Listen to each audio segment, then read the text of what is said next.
days in the hot springs. The Abyss kinda threw a wrench in our relaxation, though. Still, spending time here really has felt like a vacation.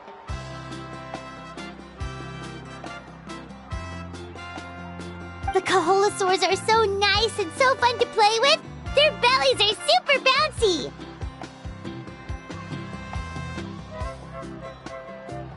Oh, and Atea's snacks were so delicious. She gave Paimon some for the road just this morning, actually.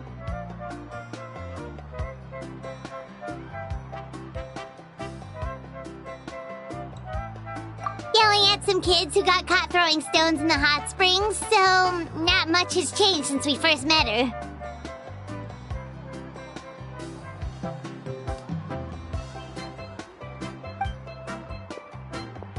Hey, you guys.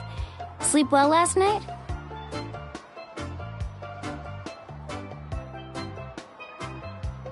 Yep, this area is so nice.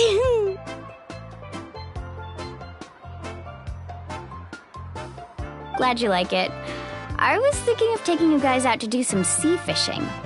Later tonight, we can eat whatever we catch. Fresh. Hey, Moalani! Yeah? What do you need? The team sent out to fight in the Night Warden Wars has returned. And Kachina? Is she back as well? Kachina fell in battle. But don't worry, the team was victorious, so the Rite of Resurrection will be held in the stadium soon.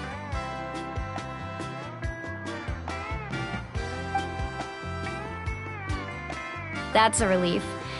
The Abyss is cunning, and it was her first time. Mistakes are bound to happen. Exactly. She deserves to hold her head up high. All right, thanks for letting me know. We'll head out in a bit.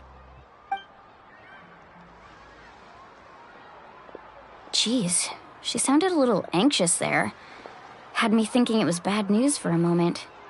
Moalani, you said the Abyss was cunning just now, but it seems like the Abyss just wants to destroy everything. Like, think about all those monsters that attacked your tribe. If there really was some sort of cunning plan, wouldn't it make more sense to send them to attack Kachina and her small team? Not that Paimon wants them to be in any more danger, it's... Relax, I get it. The Abyss is difficult to understand, that's for sure. At a glance, it certainly seems like the only goal is total destruction. The Abyss isn't a living entity after all, so what capacity for logic or planning could it possibly possess? But through our long history of fighting the Abyss, we've realized things aren't quite so simple. 500 years ago, the Abyss invaded Teyvat. You know, that's right. Khaenri'ah suffered greatly during that time. But so did every other nation in Teyvat, and Natlan was the worst affected of all. It took the combined efforts of the then Pyro Archon and heroes from every tribe to finally repel the Abyss. Even so, the effects of the invasion lingered for hundreds of years, only able to be reversed little by little. Our tribe's waters were contaminated. The Children of Echo's territory was overrun by dangerous sludge surging from underground. Unrelenting black winds tore across the lands of the Flower Feather clan. It was like each disaster was designed for a specific tribe. Exactly. We once thought that the Abyss's desire for destruction was a sort of primal instinct, but its methods are, in truth, marked by intelligence.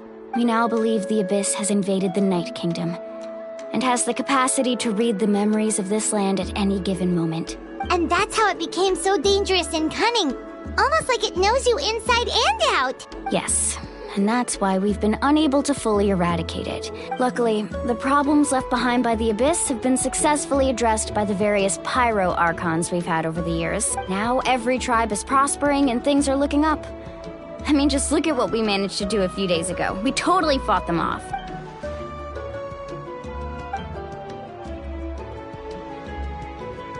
You must have had to sacrifice a lot to get to this point. Every battle, every sacrifice is in pursuit of a future where we get to stop fighting. Responsibility, duty, unavoidable burden. Everyone in Natlan views the war differently, but I believe we will be rid of the Abyss one day. and the efforts of all who fought against them will become a story for the ages. To think that my name could survive in ballads passed down to future generations, it's kind of romantic. Everyone has something that drives them forward, you know? We have to. Not only for ourselves, but for our future. Anyway, let's head to the stadium. The sea's not going...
Whoa, this place is packed already!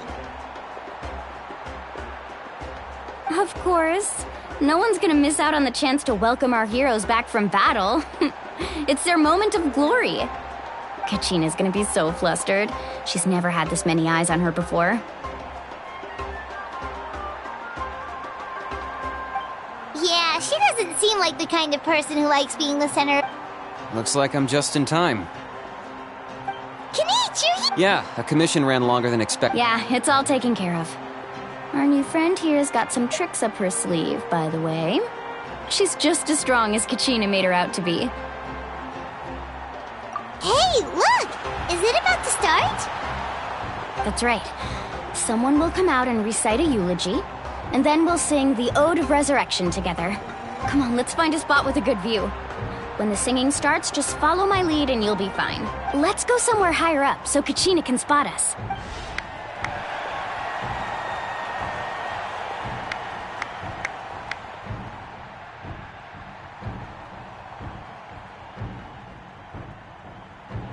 Warriors of Natlan, heed the call of life.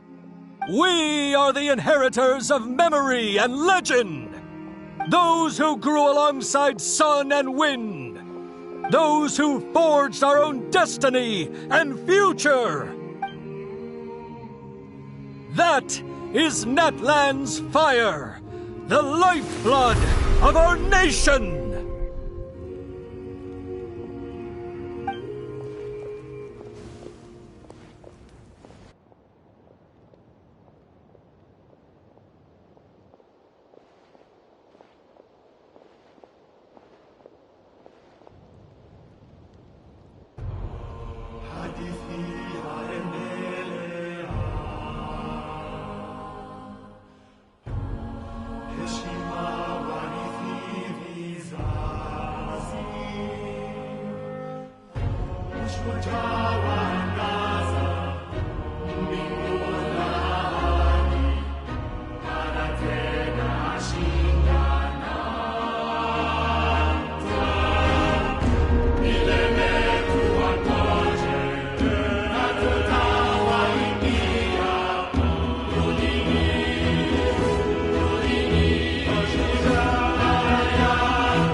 I could not find Kachina within the Night Kingdom, or locate her ancient name.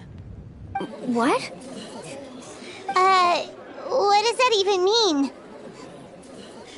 Usually once the ode is complete, the Pyro Archon and resurrected person will emerge from the flames.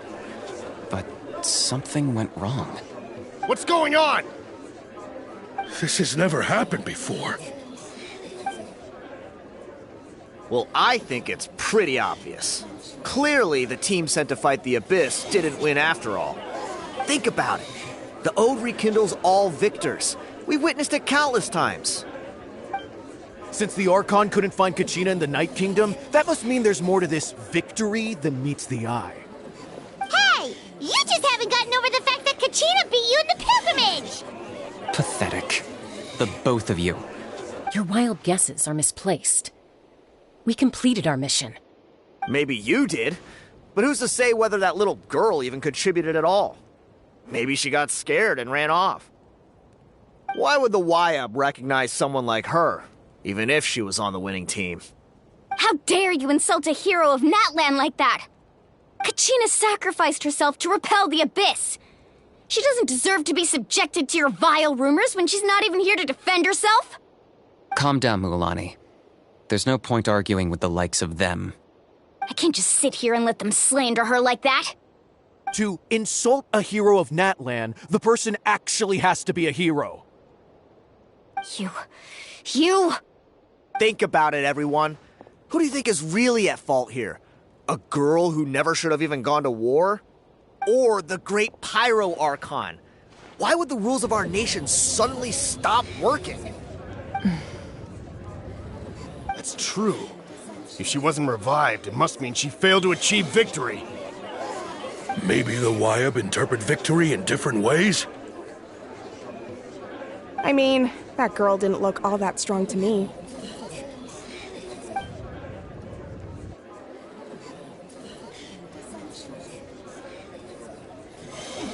Kachina wouldn't have run! That's not like her at all! No, she's been waiting for this moment for too long.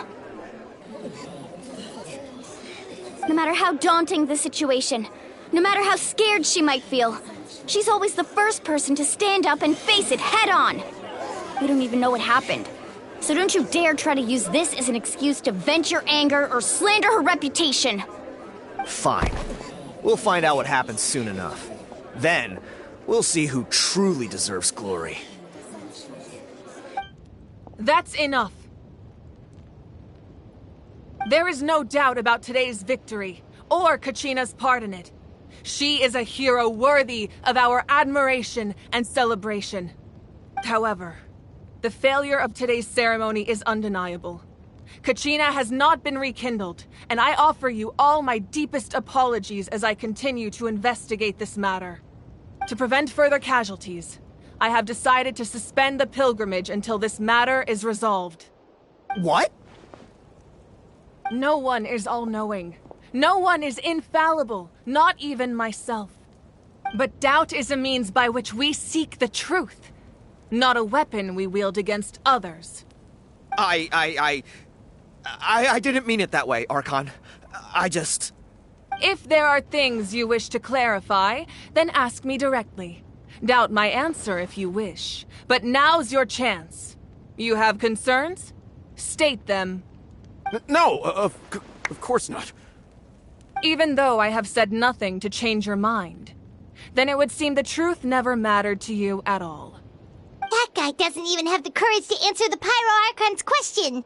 So much for all that glory talk earlier. I have a question, Archon. My friend Kachina.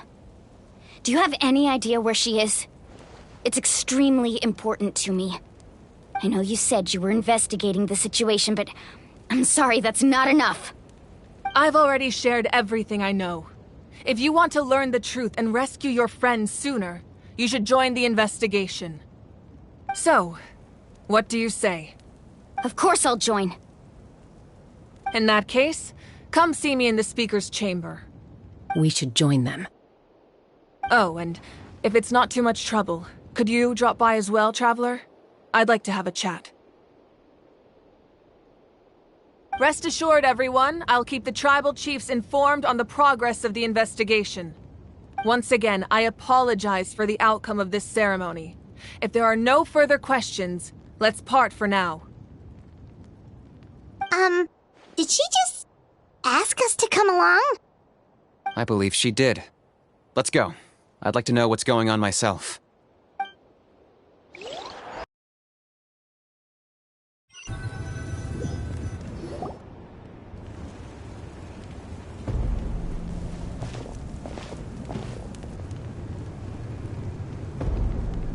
The situation is urgent, so I'll get straight to the point. Kachina is undoubtedly a hero of Natlan, and I'm deeply sorry this happened to her.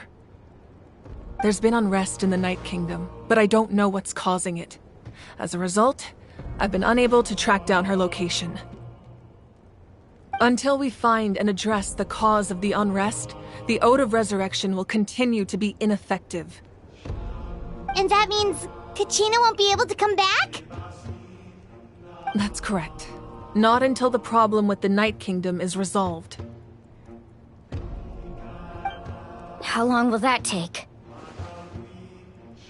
It's hard to say. Kachina always dreamed of fighting the Abyss, of doing her part to defend Natlan. She wasn't afraid of death because she knew, if it came down to it, the Pyro Archon would be there to bring her back to life. Whenever we sat down together, exhausted from training, she would always hum the Ode of Resurrection. She was supposed to come back to us. We were supposed to hug her and celebrate with her and share her joy. We supported her every step of the way, but what are we supposed to do now? Sit peacefully and wait for her return? Lose ourselves in grief over her death? Tell me, are we her friends? Or her murderers? That's not fair, Mualani. It's all right. I understand your rage and your grief. Kachina's life means a great deal to me, Mualani. Believe me, I want to bring her back as soon as possible. I would give you that peace of mind if I could. But please, hear what I have to say so I can at least give you a broader picture of the issue we are now facing. Considering the recent attack on your tribe, I believe the Abyss has found a new means of undermining the rules of our nation. You mean...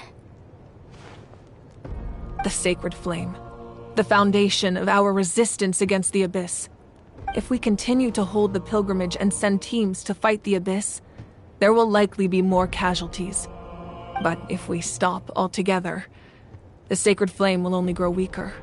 The Abyss will scale up their attacks, and the tragedy we saw with the people of the Springs will only be the first of many. If we compare the two choices, the former seems to be the lesser of two evils.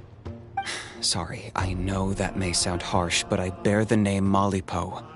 Weighing the costs is my duty. The raw truth can be cruel. But we need to understand it if we want to approach this rationally. But what would you say, Mualani? This is personal for you. And unlike Kanich, I dare say it's not a simple case of weighing up which course of action is less painful, is it? No. I can't choose between them, and I don't want to. Saying that one is preferable over the other is disrespectful to the people who suffered. You're saying it doesn't matter whether I suspend the pilgrimage. The consequences will be equally painful. Yes. What happened to Kachina breaks my heart. But I couldn't bring myself to sacrifice other people for her sake. And that is the crux of the problem. It's not simply a matter of choosing the lesser of two evils. Either way, there will be people who suffer. And the end result will be the same. Belief in the pilgrimage will waver. Once doubt has crept in, the people will no longer unite in battle against the Abyss. And that is exactly what the Abyss wants. Their ultimate goal isn't to break the rules that make the Ode of Resurrection work. It's to destroy the people's faith in them. To prevent what happened to Kachina from happening to anyone else, we need to suspend the pilgrimage. So that is my current plan. And in the meantime, I've made efforts to strengthen each tribe's defenses. Then, we have to find another way of strengthening the sacred flame to keep the Abyss at bay. This won't be easy. I'll need time to figure out the best approach. I understand your anger, Mualani, but I hope that provided some clarity, at least. Wow. Hyman thought things were gonna get heated for a second, but the Pyro Archon took the time to explain everything so patiently. I owe you an apology, Archon. I let myself get carried away earlier, and I'm sorry. You're right.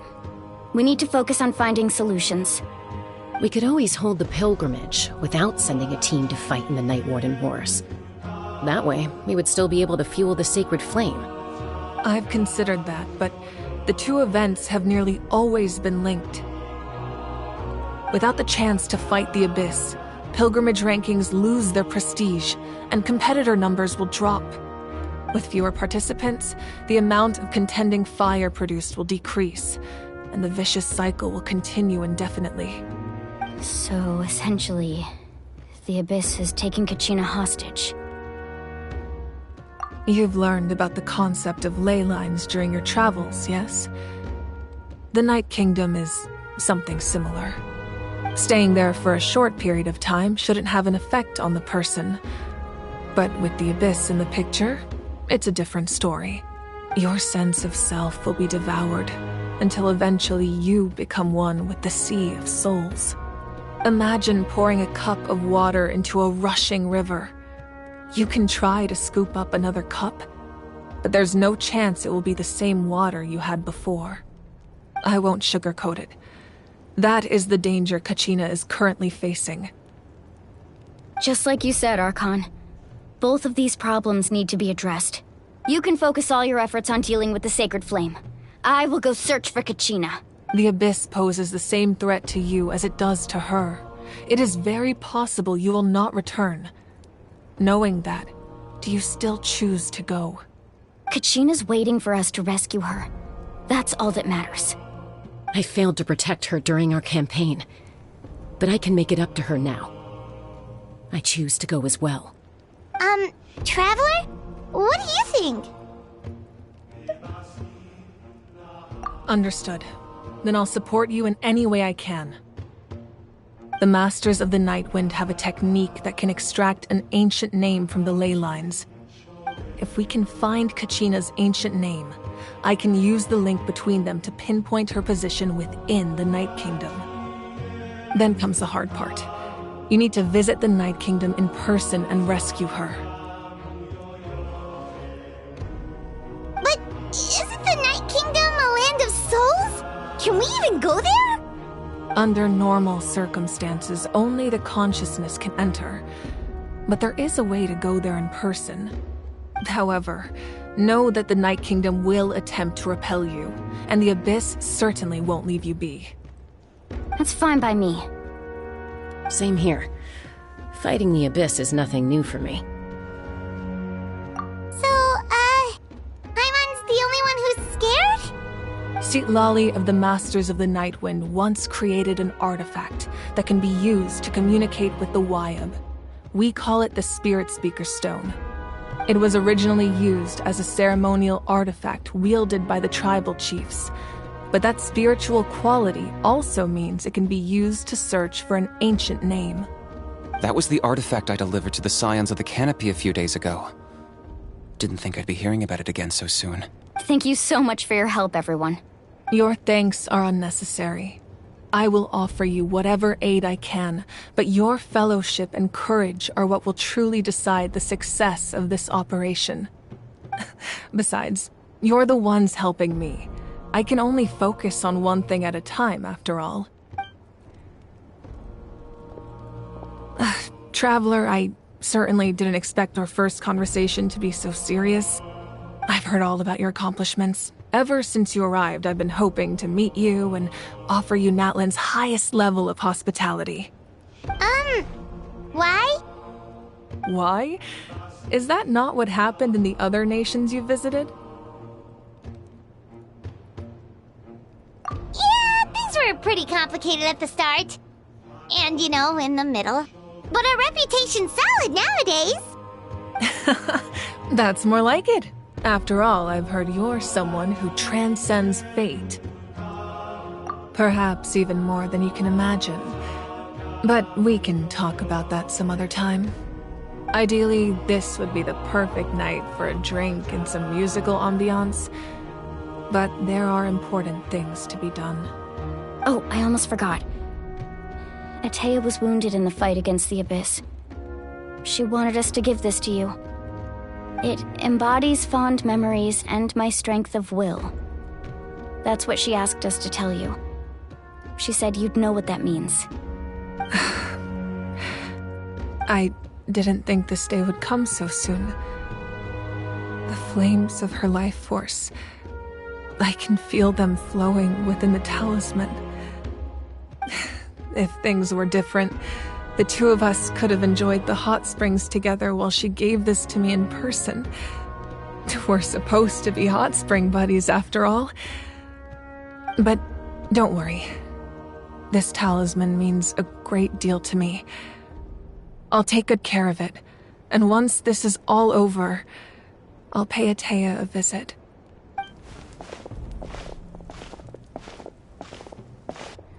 You said you didn't want to jeopardize the production of Contending Fire. But that's not at all why you decided to suspend the pilgrimage, is it? You're right. Even now, the production of Contending Fire is far from sufficient. The gradual corrosion caused by the Abyss has resulted in a massive shortage of pyro energy, and we're currently at the breaking point. As things stand, the pilgrimage is a lost cause. Suspending it allows us to save our strength to defend the tribes. The Abyss has brought catastrophe to Natlan, and Kachina's disappearance in the Night Kingdom is a direct consequence of that. We can't let the general public know that. No. If the public learned that Natlan's destruction was close at hand, there would be immense panic. But if I said nothing at all, they would have continued to question the integrity of Natlan's heroes. Another simple choice. The latter was clearly the better solution. But you chose otherwise. I have never subscribed to the belief that the right choice is the one with the fewest sacrifices. Let's go. There's still a way for the sacred flame to last a little longer. You mean? Yes. Come with me.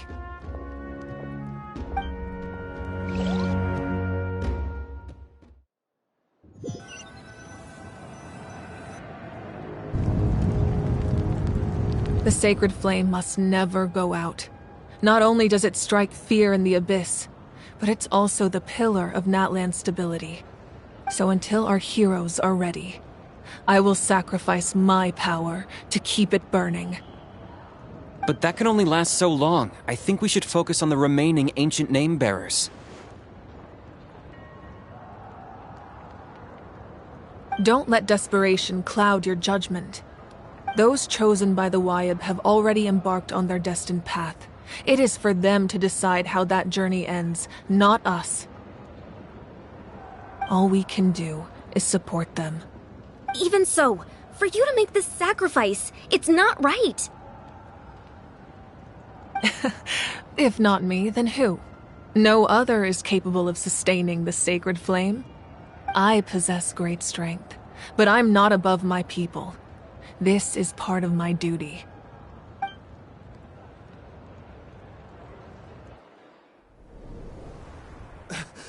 Archon, it's the Fatui!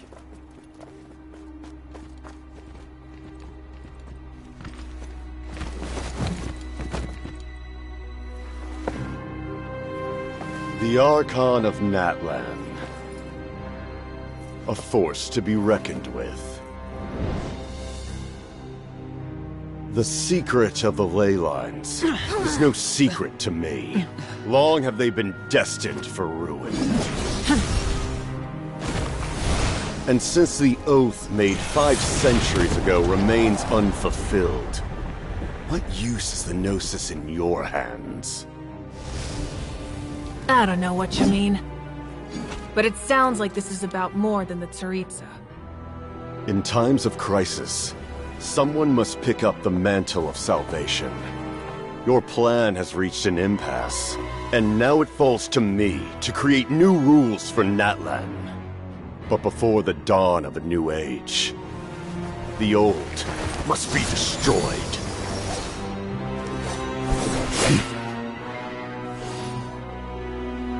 I assume that's the end of your speech? Good. People like us? Let our blades do the talking!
Masters of the Night Wind.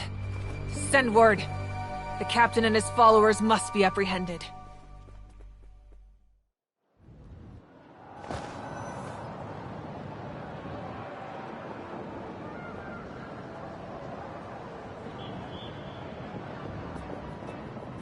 Are you alright, Archon?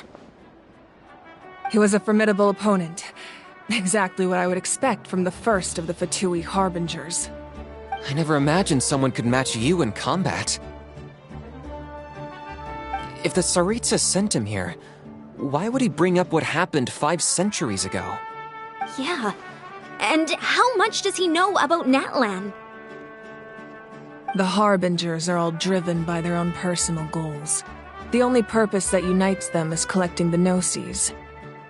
But I'm sure the captain has his own reasons for being here as well. Whatever his motive, we should shift our focus to the Fatui. If they attack again, and we're not prepared, we're done for. No, we're running out of time. The wound I inflicted should hold him back and weaken him for the time being. Besides, I'm sure you noticed, the power that came to his rescue just now came from the Masters of the Night Wind.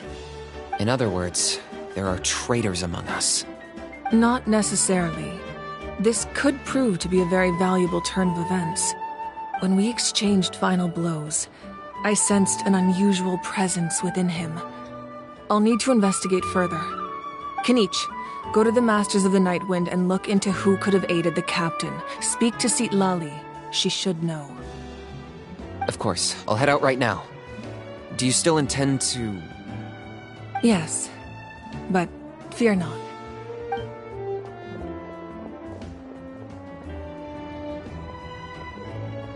Natlan's strength has never rested solely in its Archon.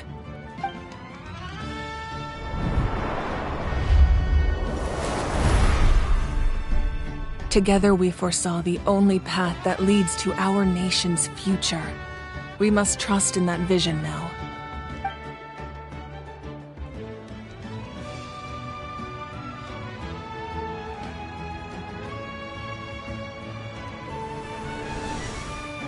Is everything okay, Archon?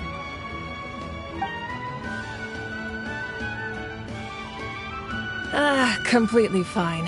Just lamenting the fact that I never got a picture when I could still turn my hair into flames. Too late now. I just hope the others have a safe journey.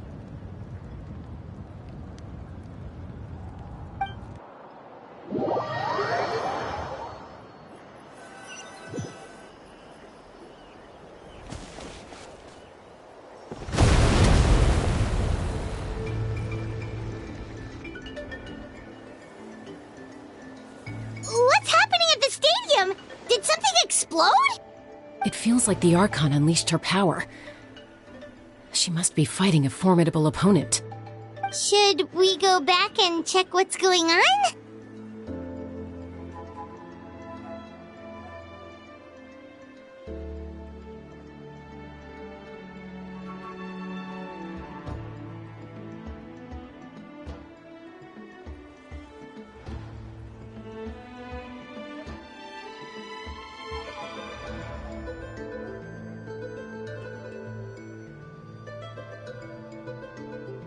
Have faith in the Archon. She wouldn't lose in a one-on-one confrontation. Once we find Kachina's ancient name, we'll head right back. Okay, let's just keep climbing. Everyone really hopes nothing goes wrong.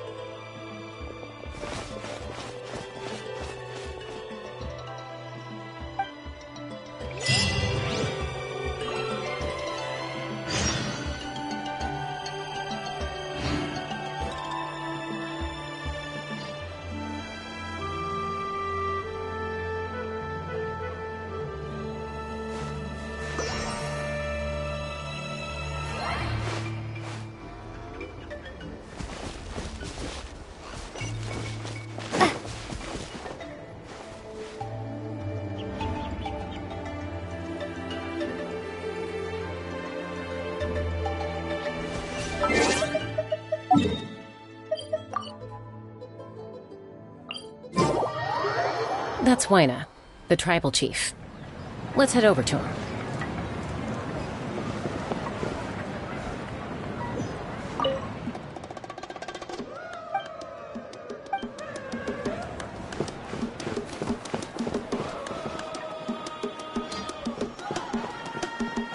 Chaska. Nice to see you again, Wyna. I'm afraid we don't have time for pleasantries, so I'll get right to it. We're here for the Spirit Speaker Stone. Whoa, hold on a second. At least tell me why you need it first. My friend Kachina is trapped within the Night Kingdom. We need the stone to find her ancient name and rescue her. Rescue her? From the Night Kingdom? That's right. I'm sorry, but someone needs to tell you what you don't want to hear. Going there, a mature warrior would never make such a foolish decision.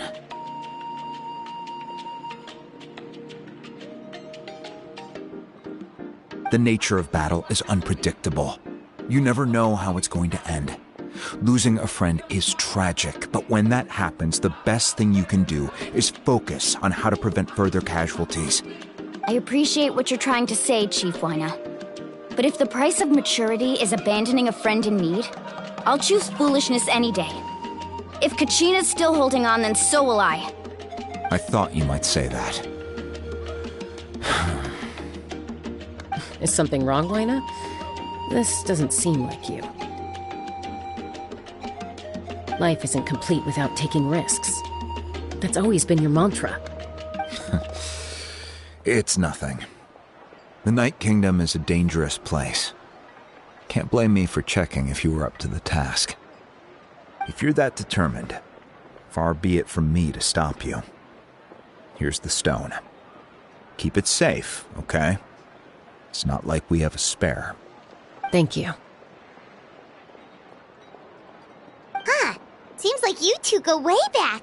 But aren't you from the Flower Feather Clan, Chaska? Oh, Chaska's a peacekeeper, so she's famous throughout the tribes. She's always the one people call to resolve conflicts, so we slowly got to know each other that way. Her younger sister Quichi's always hanging around our tribe, too. She's helped us out a lot in the past. Oh, you have a younger sister? Yes, I'll introduce you to her sometime. But let's get back to business. Waina, how do we use the stone? As you probably know, your intended destination is completely different from the real world. The Night Kingdom is like a river flowing with concepts, and the ancient name you seek is like a tiny fish swimming downstream. In that sense, the stone is like a fishing boat drifting down the river, but the boat alone isn't enough. You need a fisherman experienced enough to steer it in the right direction. We couldn't do that ourselves? With a little practice, I'm sure you could. You have the strength and the talent. If you want to make sure this works, though, I could recommend someone to you. Who? Vichama, a legendary warrior and scout from our tribe. He's got a keen eye and a well-honed intuition. Even his ancient name means to seek. If you're fishing for a name, you're gonna want him on the boat. Vichama? Why does that name sound familiar?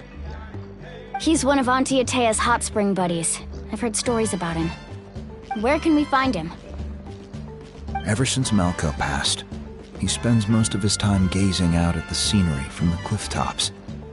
Follow the path that way, and I'm sure you'll find him. Thank you. We'll go look for him there. Good luck. I hope everything goes well.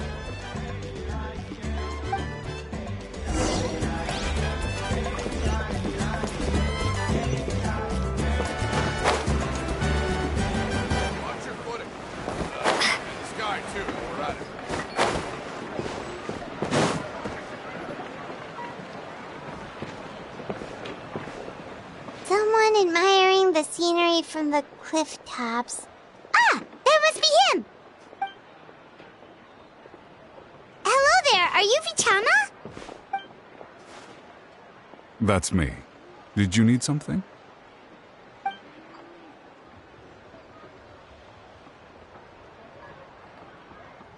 What? You're saying you can bring someone back from the Night Kingdom? How is that even possible? No, if you really think about it, anything's possible in that kind of place. But that would mean... Are you okay? You don't look so good. Everything's fine. I'll help you. But after I help you find Kachina's ancient name, I want to use the stone to look for my friends as well. Your friend? Oh, why not mention someone named Malk? Yes, but I'd rather not get... That's not a problem. We agree to your request. Yeah. Since you're helping us find Kachina's ancient name, it's only right... Then we're agreed. Can I have a look at the stone?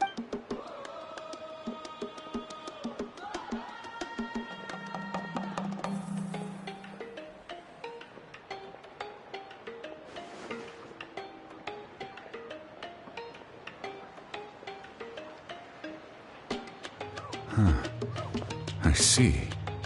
From what I can tell, it functions almost like an abyssal pylon. Both connect the Night Kingdom to the living world. Once the connection is established, the abyss will come surging through the opening like a predator honing in on the scent of blood. So we have to be sure not to use it in a tribal settlement. Wow, you got all that just from looking at it? I just picked up on the basics, really. I still have no idea why it works. You said someone named Lali invented this. They must be a genius. I'll go find an open area and start setting things up. In the meantime, I need you to get 2 things for me. We'll go right away. What do you need? First, I'll need some hook ropes. Pretty much every store around here carries them, so no need to go anywhere special. Oh, and I need to build a net out of them, so make sure you get a good amount. Wait, are you saying you're going to use a real net to catch Kachina's ancient name? How does that work when one's tangible and one's not? By creating something tangible in our world, like a net, we can create a connection to a corresponding concept in the Night Kingdom. Basically, I'm going to use the concept of a net to catch something equally intangible, an ancient name. Oh, I see. What about the second thing you needed? Right. I need two chunks of obsidian. Once we bring the ancient names into our world, we'll need a place to store them. Normally, you can only get obsidian from the Children of Echoes, but I heard there's a traveling merchant from that tribe around here somewhere, so maybe you can try your luck there. Gotcha! Alright, let's split up. See that clearing? Let's meet over there when you're done. Oh, and you can send someone with me if you want. In case you're worried I might take the stone for myself. What do you think, Chaska? There's no need. Lena spoke highly of you. That means you're trustworthy. I appreciate it, even though that doesn't mean much to me anymore. Anyway, it'll take some time to set everything up, so no need to rush. I'll see you in a bit.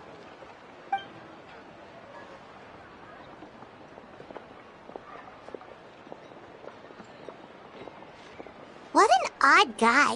He seems so defeated, but also really invested in the stone at the same time. I don't have any more insight than you, Paimon. Let's just focus on the preparations for now. Hang on, Kachina. We're coming for you.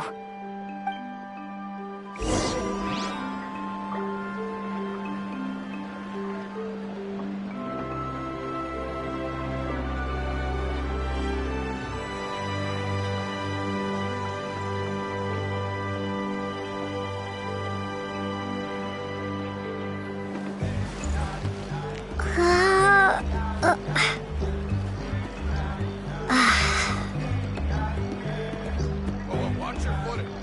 And this guy, too, all right?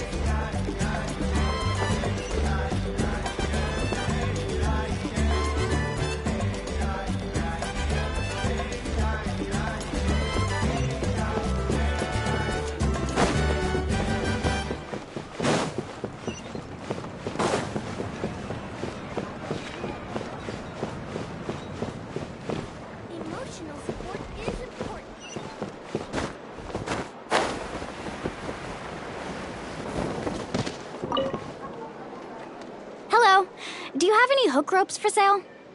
Hook ropes? As in rock climbing equipment? Yes. How much for your whole stock? Oh, the whole thing? Let me see. That would be 30,000 mora in total. Deal? Deal. Wait, really? What, you want me to drive down the price?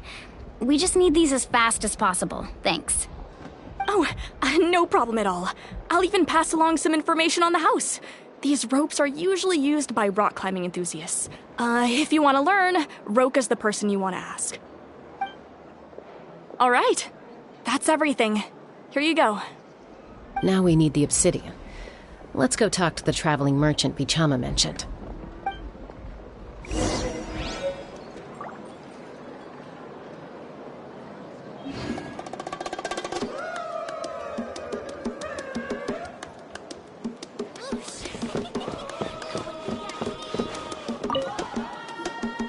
Excuse me, do you sell obsidian?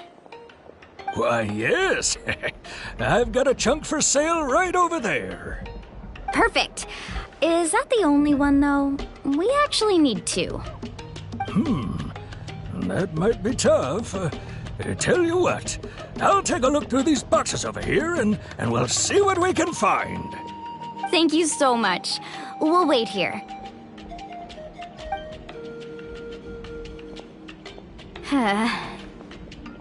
Relax. Everything's going according to plan. I know, it's just... I could tell Vichama feels the same way about his friend that I do about Kachina. I hope this chunk of obsidian isn't the only one. Kachina always carries all sorts of shiny stones with her. If I was the one trapped in the Night Kingdom, she'd have a whole pile of obsidian ready in a heartbeat. Well, would you look at that? I did bring an extra. Here you go, young lady. How does it look? Perfect! Thank you. How much do I owe you? If you hadn't shown up, these stones would have just sat here collecting dust. I'll take 3,000 mora for both. Here you go. By the way, I heard you mention Vichama just now. You running an errand for him, then? How's he doing? Malco's been gone for 5 years now. It's about time he started to move forward. Do you know what happened between them? I heard about it in passing while I was out drinking one night, but I don't know all the details. Vichama and Malco grew up together, and even made a name for themselves together. Malco was an amazing fighter, capable of knocking out multiple opponents in a single hit, while Vichama excelled at scouting and analyzing the battlefield. The two made an excellent team, and managed to beat back the Abyss several times. 5 years ago, they both emerged triumphant in the pilgrimage, and were placed on the same team to fight the Abyss. But on the eve of battle, the Abyss launched an attack on their tribe, and Vichama suffered an injury to his leg while attempting to rescue someone. Then what happened? The team agreed that he couldn't fight the Abyss in his condition. Vichama didn't argue. He knew going to the front lines with an injured leg would make him a burden in battle. So they raised the issue with the Pyro Archon, and she agreed to let him stay behind. It's just... Malco and the others ended up facing hordes of abyssal monsters in numbers that far exceeded anyone's expectations. Vichama went into a deep depression after that. He blames himself for everything. Oh, you're not wrong. But it's possible he chooses to blame himself. Not because he did something wrong, but because he wasn't able to do anything at all. I've tried convincing him to move forward, to stop dwelling on the past. But the shadow of Malco's death hangs over him still. The Abyss has caused so much suffering, and some wounds never heal. I wish there was something he could do to make himself feel better. But... anyway, that's the gist of it. Maybe you could help him talk things through sometime. I would really appreciate it.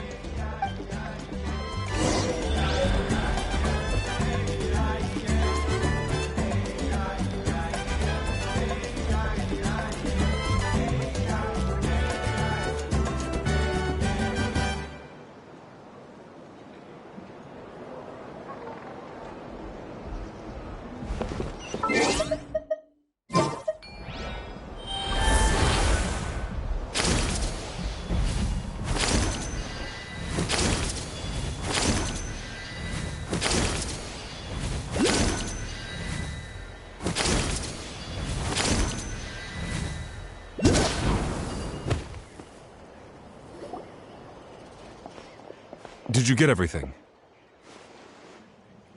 Yep, it's all here. When do we start? I've made all the necessary adjustments, so we're good to go. As agreed, I'll help you find Kachina's ancient name, and then you go ahead. Yes.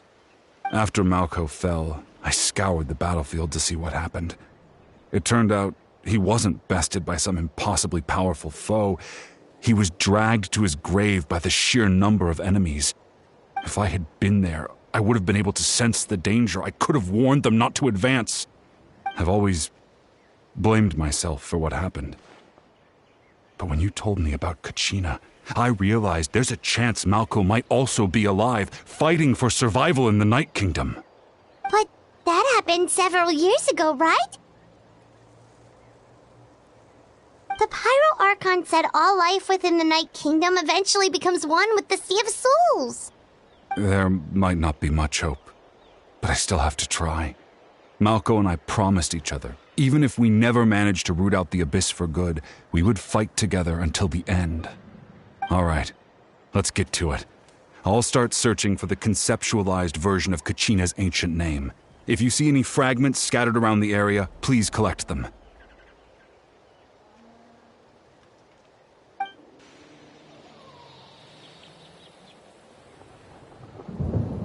Make sure you prepare yourselves for battle. As I said, the stone will link the mortal realm to the Night Kingdom. The Abyss will likely emerge in response. Look at that golden thing! It must be one of those fragments Vichama mentioned. Let's get closer!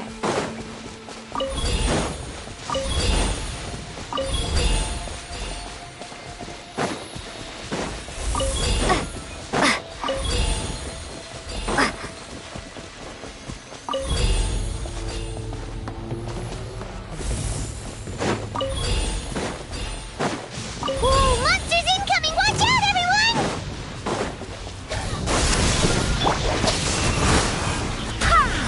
Hey-ya! Carving wave! Woohoo! Action epic wave! Whoosh! Amazing! Woohoo! Surf's up! Go as one! Germinate! Nice and spicy! Oh! Let's ride! Amazing!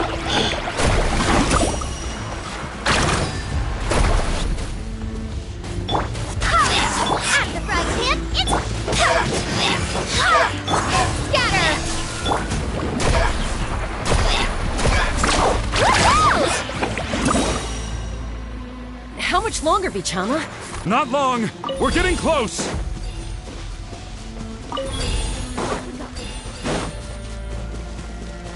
Need a surfboard? Off we go.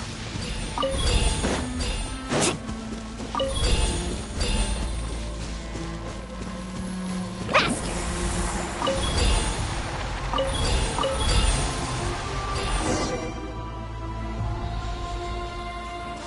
Vichama!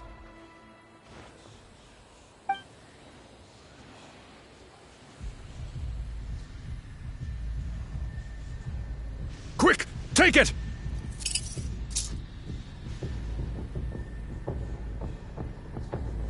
I found Kachina's ancient name.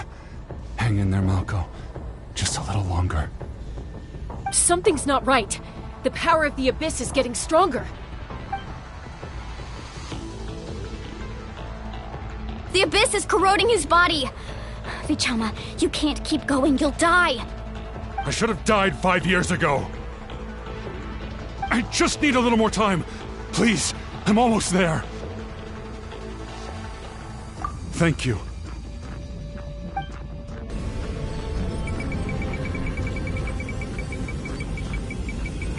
Whoa, watch out! The power of the Abyss is strong.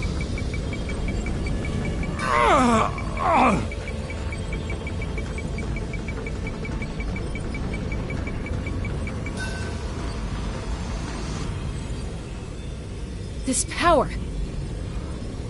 Hanging in there?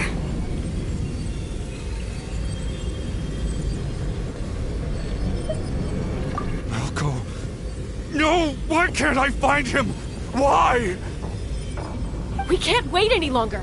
Pull him away from the stone, Mualani. I already tried, but the power of the Abyss has him in a chokehold. It's like he's tied to the stone with an invisible rope. In that case, we have no choice. I'm sorry, Seat Molly. Get back!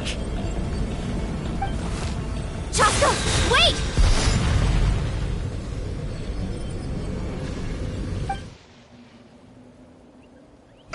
Ouch! What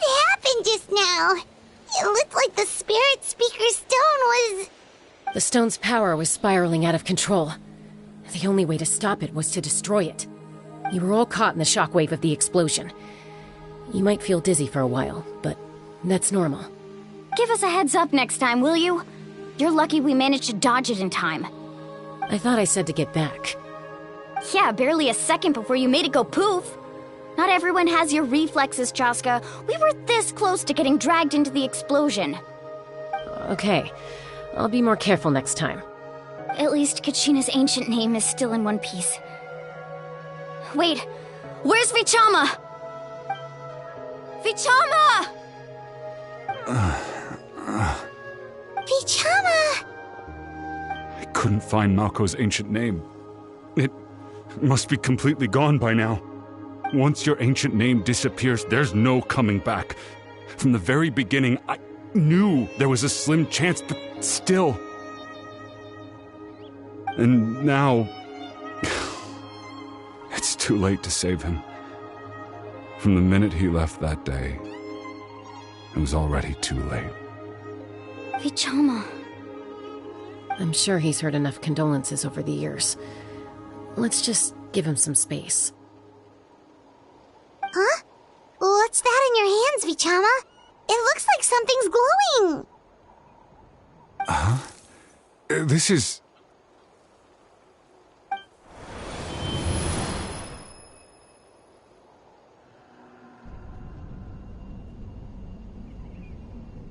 Hey, Malko.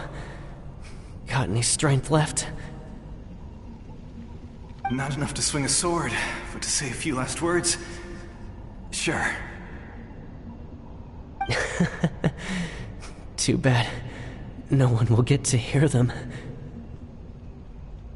I never thought I'd actually die on this mission. Not that I'm afraid to die. It's just...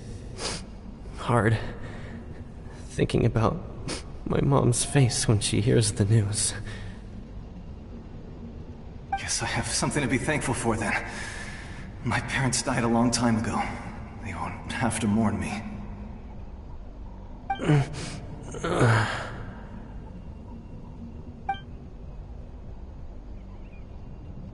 Pisak! Always had to beat me at everything, didn't you? Right to the end, you were never one for goodbyes. Maybe you're right. Maybe no one will get to hear our last words. But just in case... Vichama, I'm so glad you didn't come with us. Don't be sad. Just keep on living. For the both of us.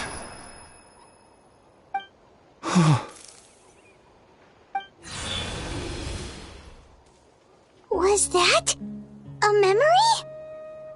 Seems like we were able to salvage something after all.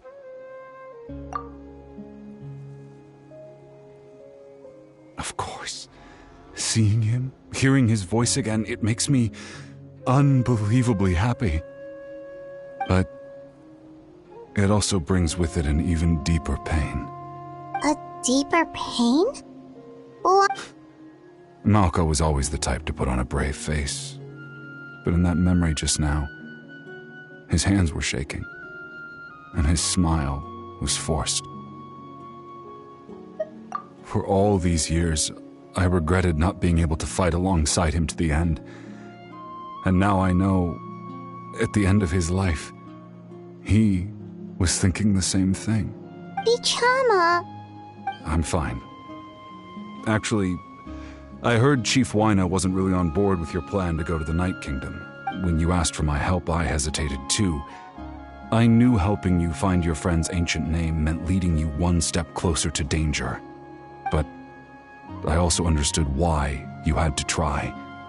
Everyone has regrets in life, but not everyone gets the chance to make up for them.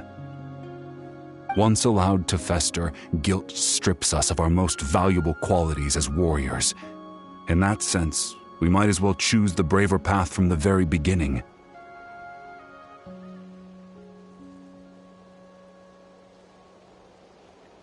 If I could do it all over again, I would have followed Malco to the front lines no matter what.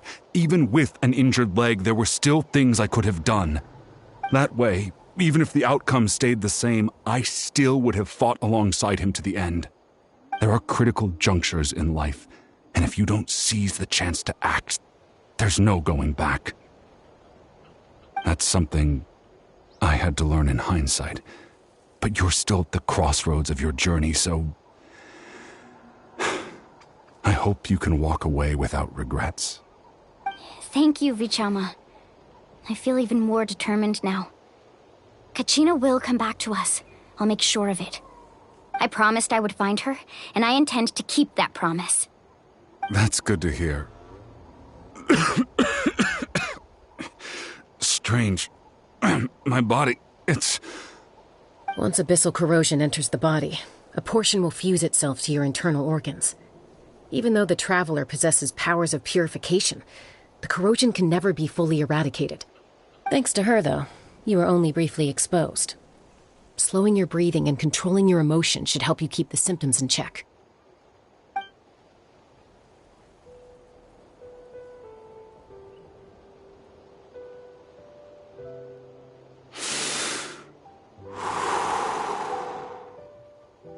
Just speaking from experience, that's all. Anyway, we've recovered Kachina's ancient name, so we're off to a great start. Let's get Vichama back to his tribe and tell Wyneth the good news. And apologize for destroying the Spirit Speaker Stone. We had no choice, though, so he'll probably understand. Right?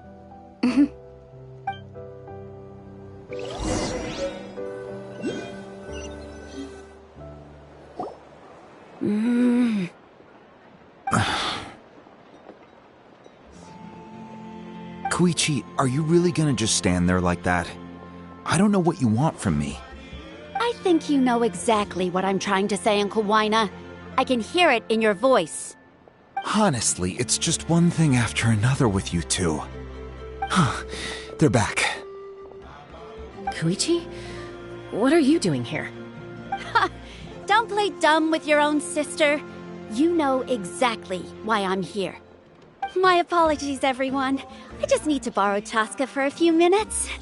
You come with me.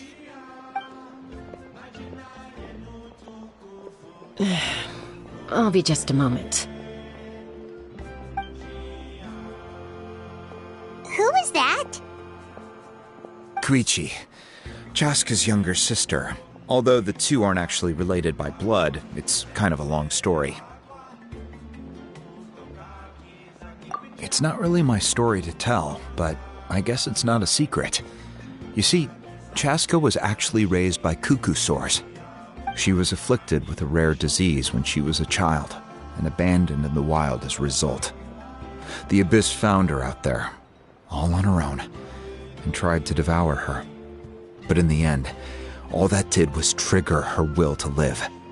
That strength of will pushed her to survive. But it also planted a seed of conflict within her. Eventually, she was adopted by the cuckoo sores.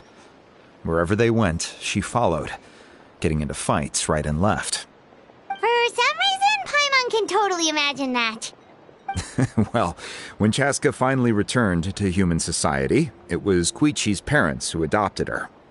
At the time, Chaska still had a habit of getting into fights, so Koichi was always taking her around, apologizing to everyone. I remember those days. One of those fights was definitely with me. But, you know, kids. You're fighting one minute and your friend's the next. Eventually, she found a way to rein in that desire to fight. And now she's who people call to resolve conflicts. It sounds like she still argues with Koichi, though. Don't siblings usually stop fighting when they get older? That's partly my fault. Koichi asked me to stop Chaska from doing anything dangerous, but you probably know by now, once Chaska makes up her mind, there's no changing it. Oh, I get it. No wonder you tried to talk us out of going to the Night Kingdom. I'm all for your adventure. You need to take risks when you're young, because by the time you're my age, you couldn't attempt something like that even if you wanted to. Better try now than live with regrets later. That's what I say. Still, I can understand where Koichi's coming from. In the end, nobody wants to sit back and let a loved one put their life on the line.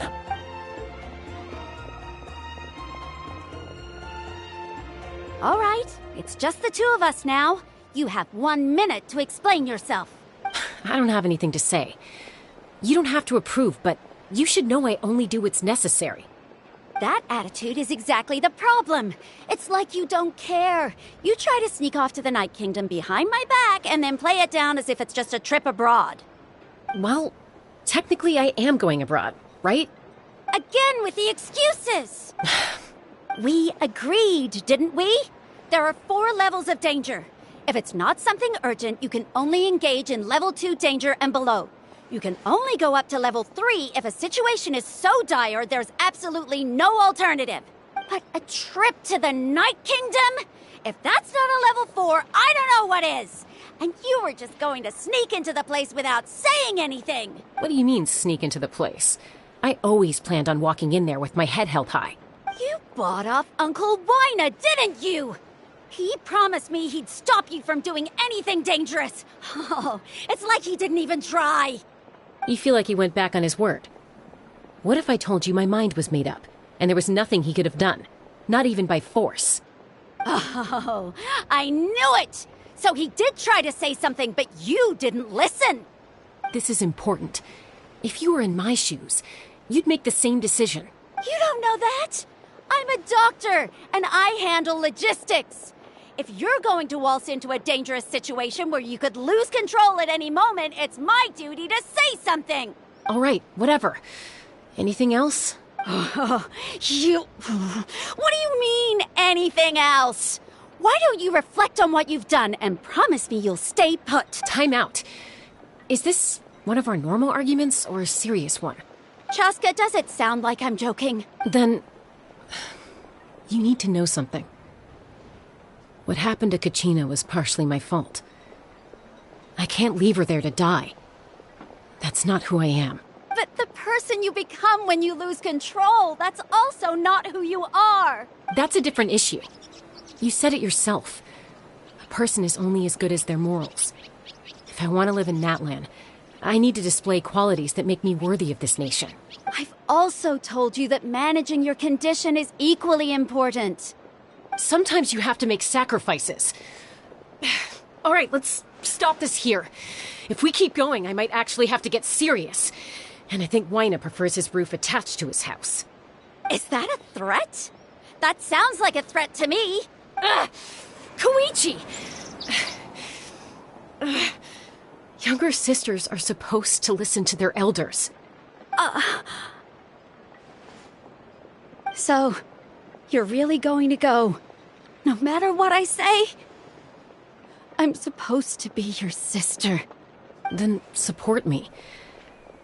I'll be back. All you have to do is wait. Chaska. So, that's it. Why'd you have to turn out to be so darn annoying?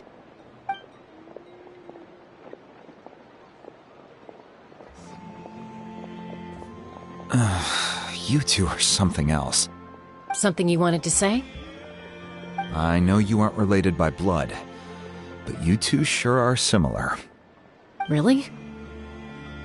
You know, I said that very thing to Koichi not too long ago, and she reacted the exact same way, down to the very tone of voice. It's not my place to get involved, but I will say this. Try to spend a little more time with your sister. Thank you. Anytime. All right. If you're done with the Spirit Speaker Stone, you might as well hand it over. According to Kinich, it's an important ceremonial artifact, so it'd be safer to keep it with me. About that. If only Tone Deaf Bard was here, he could have repaired it just like the Holy Liar. It might be in a few more pieces than you remember. Huh?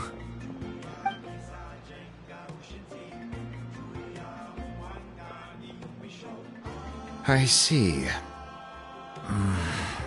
Sounds like it was an urgent situation. If someone's life was on the line, still, stay safe out there in the night.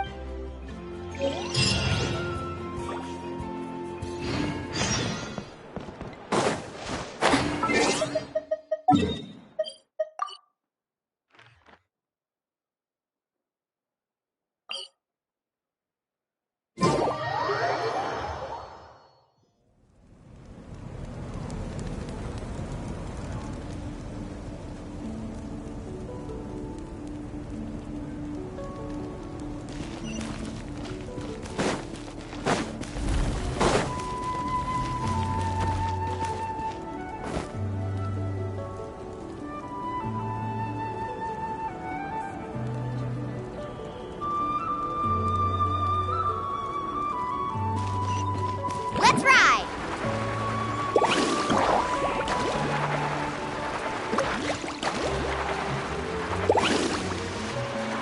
Need a surfboard?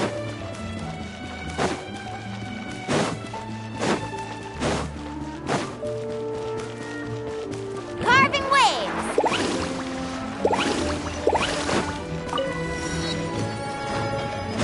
Off we go!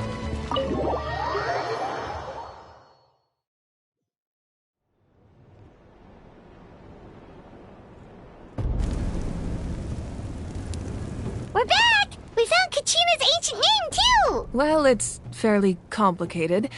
Let me... The Fatui again? We can't go anywhere without them causing trouble. But what if the Fatui finds out you've lost your power?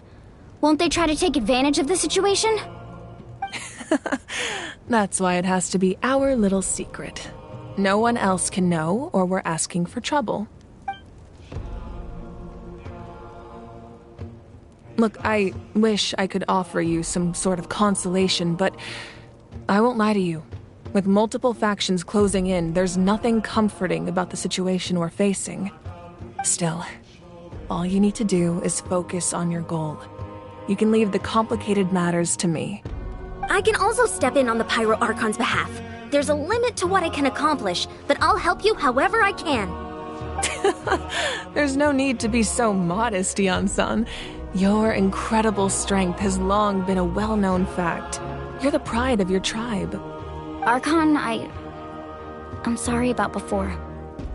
You have so much on your plate, so much that you have to worry about. But all I could do was focus on my own feelings. You have nothing to be sorry about. We all get overwhelmed by our emotions, myself included.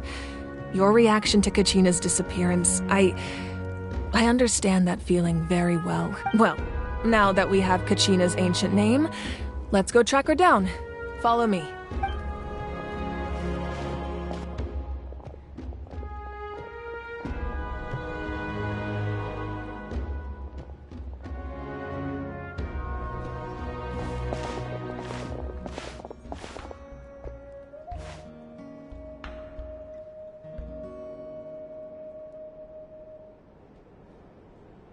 What is this place? Hey, isn't that Atea's talisman? Good eye. This is where I store all the various mementos I've collected. Whoa. I've never seen this place before. There's so many things in here. It looks like there are items from every tribe. Collecting them must have taken a lot of effort. I suppose you could think of it as a hobby of sorts. In Natlan, everyone grows up listening to the stories of heroes, and physical items do a far better job of preserving those stories than our own memory. Now, I still have some preparations to make for the ceremony, so feel free to take a look around in the meantime. If you're curious about an item, I'm more than willing to tell you about its origins. All right, we'll have a look.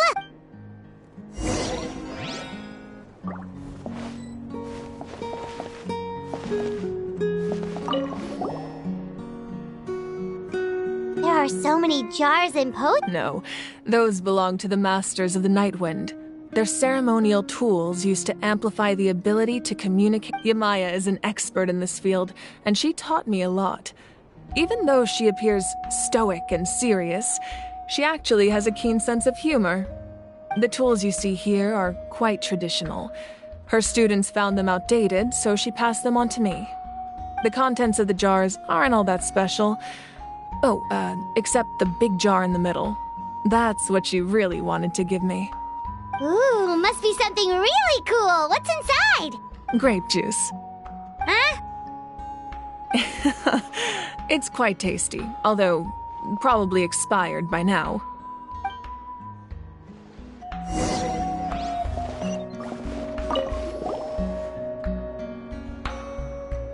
The powder still needs some time to settle, so let's wait a little longer. Well, what do you think of my collection? Do you feel like you have a better understanding of Natlan's culture now? Yeah! If each item represents a different story, seems like Natlan's really been through a lot. Does every item hold a special memory, just like Atea's talisman? That's right. The items in my collection actually serve a similar purpose to the ancient names passed down among the tribes. They demonstrate the true shape of time. The shape of time? Most people perceive time as a linear concept, almost like a straight line that can only move forward. We cannot change the past or predict the future. But there's also a different theory, one that I believe to be closer to the truth.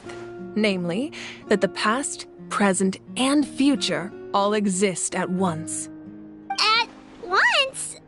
Paimon's not sure she understands. Let's say your journey ended right now.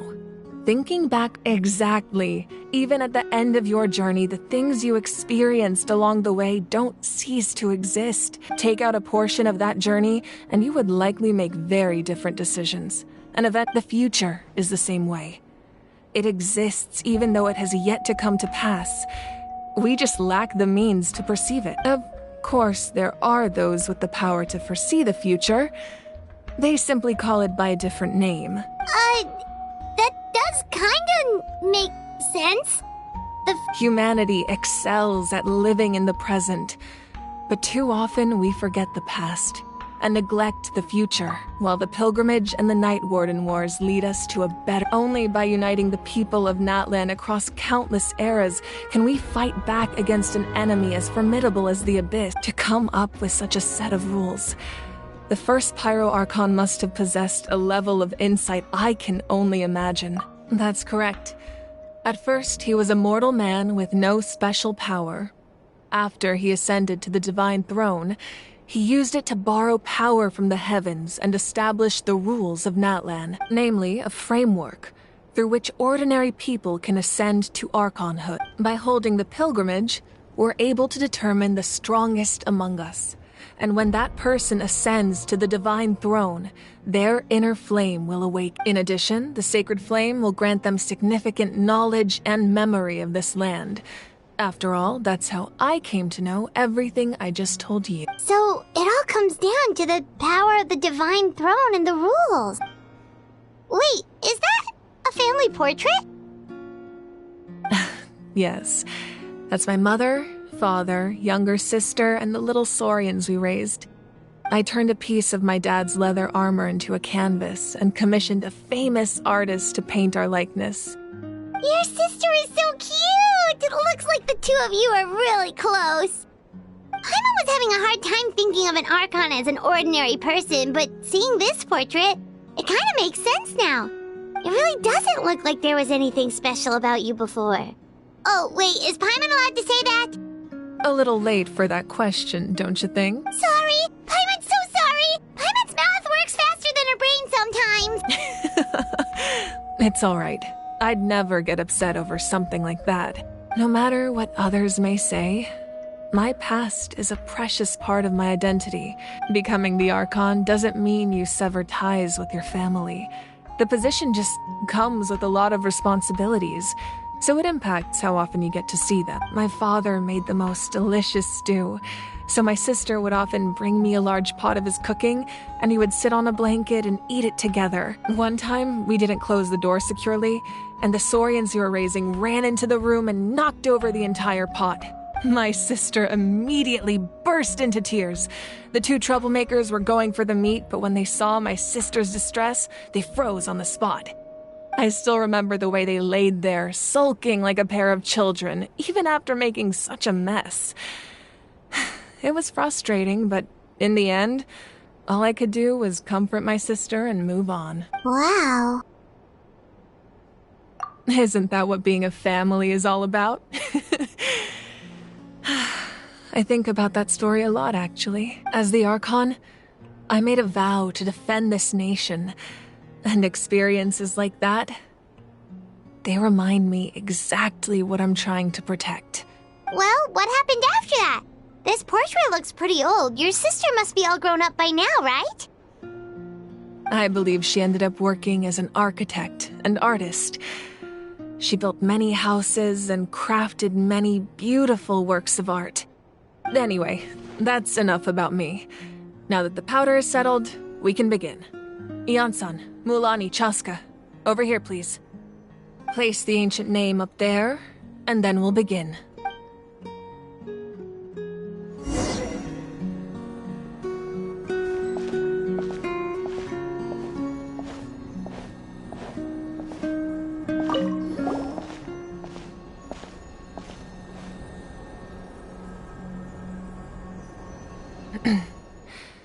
Surely as the echoes of life resound through heaven and earth, so too shall our stories remain eternal. Ancient name, take us to your fated bearer.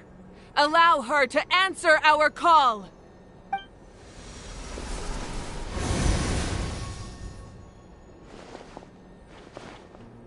Am I hallucinating again? Kachina! Are you okay? Huh? I'm not seeing things, am I? Is the Abyss playing tricks on me again? It's okay, Kachina. It's just us. We're trying to find a way to bring you back. Everyone, you have to listen to me. I've been investigating the Night Kingdom this entire time, and I figured out what's wrong. The Wyab is being affected by the Abyss.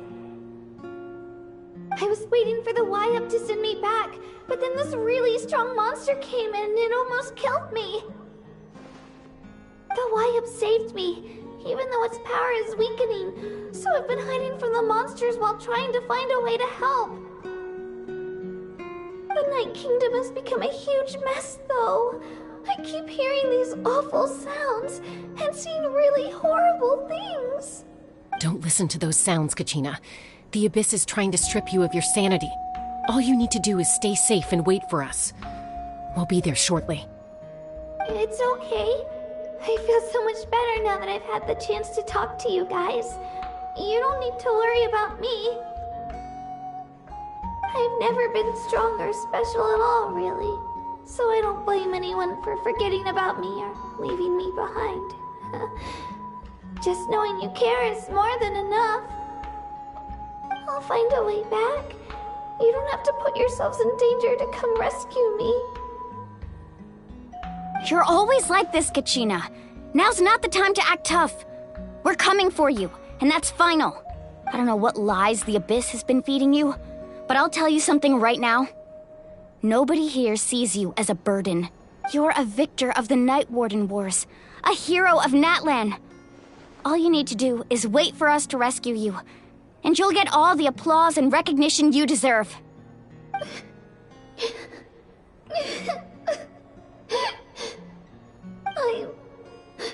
I'm really scared.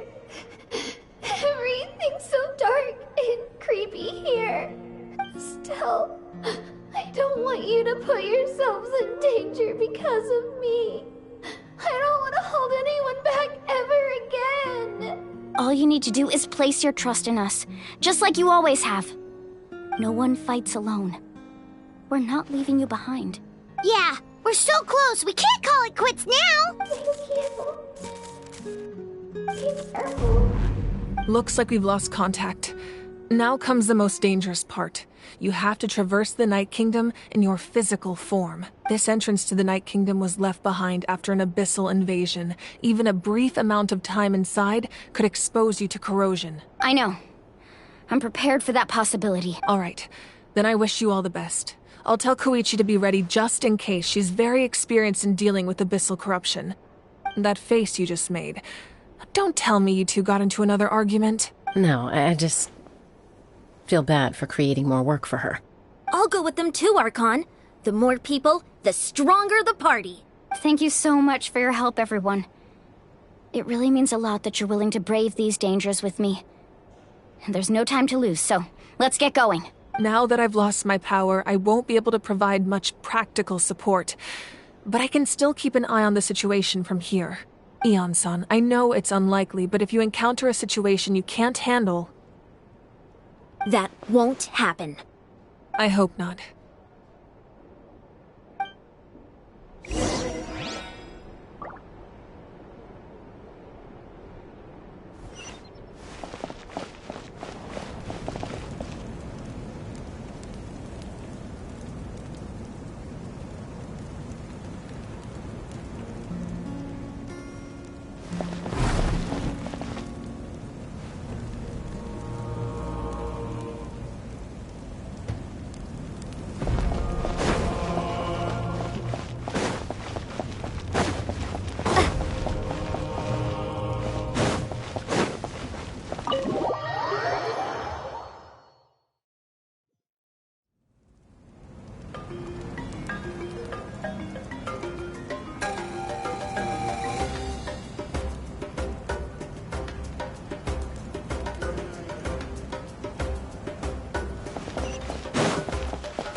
So we're underneath Natlan right now?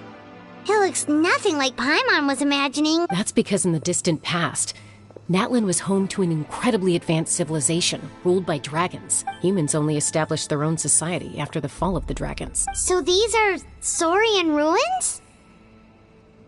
Wait, you mean like the elemental sovereigns? They had their own advanced civilization? Yes, a really long time ago. Very few records have survived until now, so no one really knows what the devices here are for. These ruins have been abandoned for a long time, but with the recent increase in Abyss activity, the installations around here have somehow been activated again. So what you're saying is, we're not in for an easy trip to the Night Kingdom. No. It's going to be obstacle after obstacle from here on out.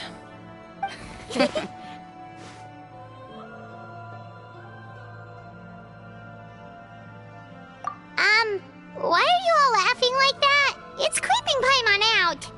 It's the pre-adventure excitement kicking in, right guys? Of course. I'm eager to get started. Then let's go. We won't let anything stand in our way.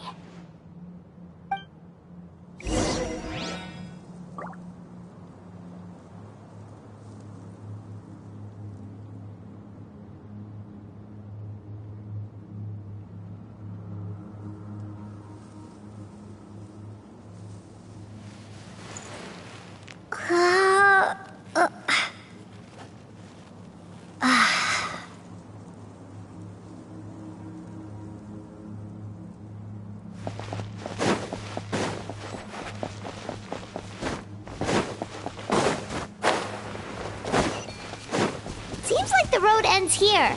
How should we get across?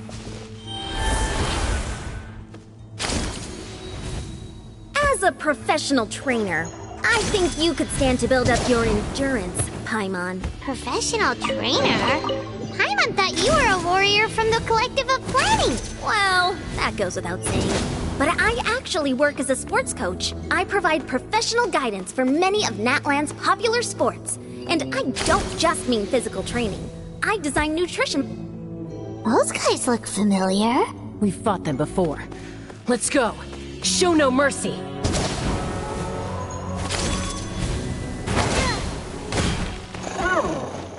Eat this!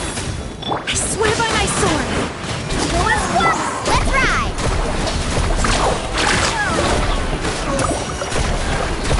Let's shred, Sharky!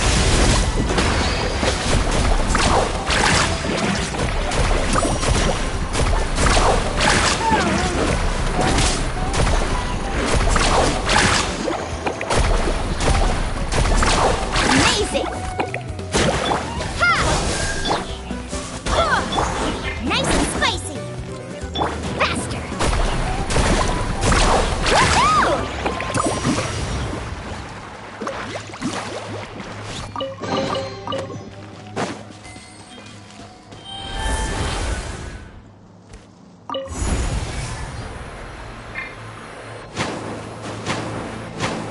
Whoa!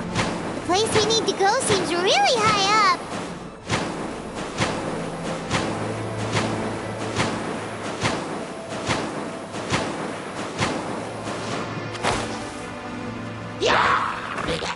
Spring forth!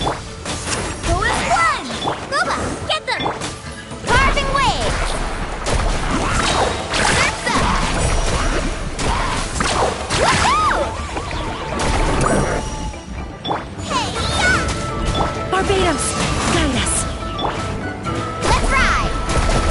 Catch an epic wave! Whoosh!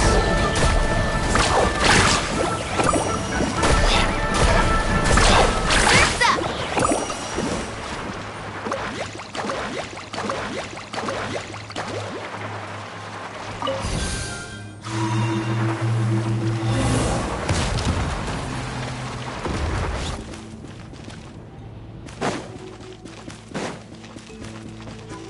Whew. Need a surfboard?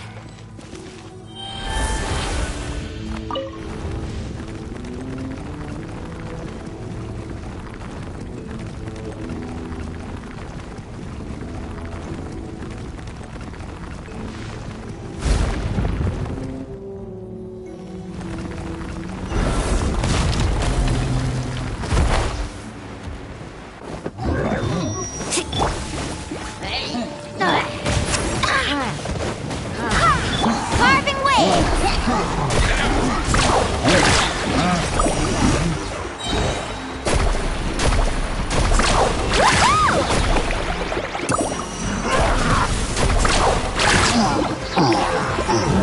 Eat this!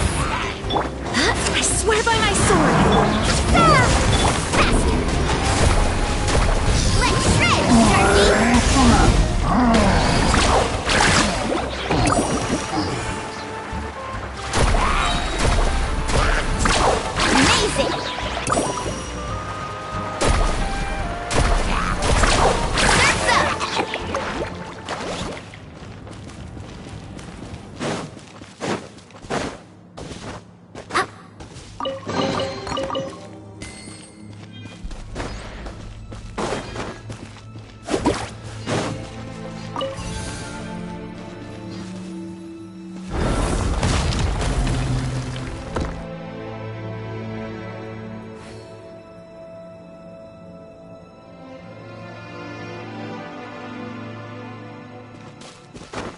Off with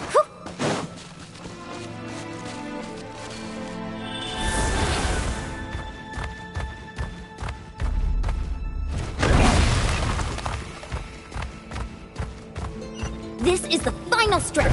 We just need to climb up, and we'll be there. Nothing to it. Easy for you to say.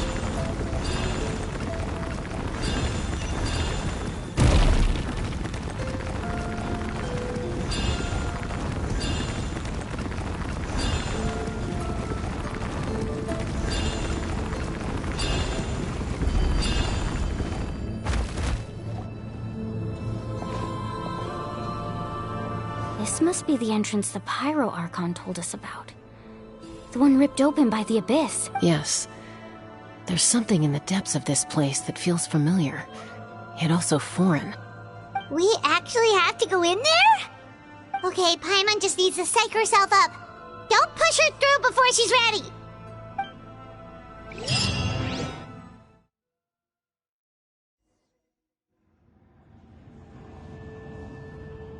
Hey! You don't have to drag Paimon! You're pulling too hard! Looks like we made it. This is the Night Kingdom.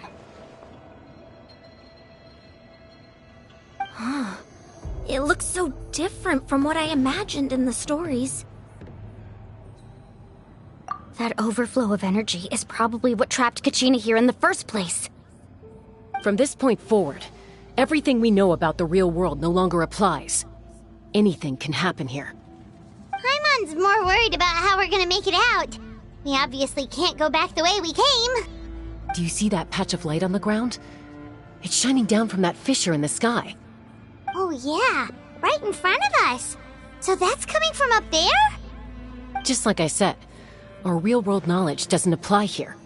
We fell all this way, yet came out completely unscathed. If this was the real world, we'd have to climb our way back up to the entrance. But here, all we have to do is stand underneath the light and offer a prayer. That's it?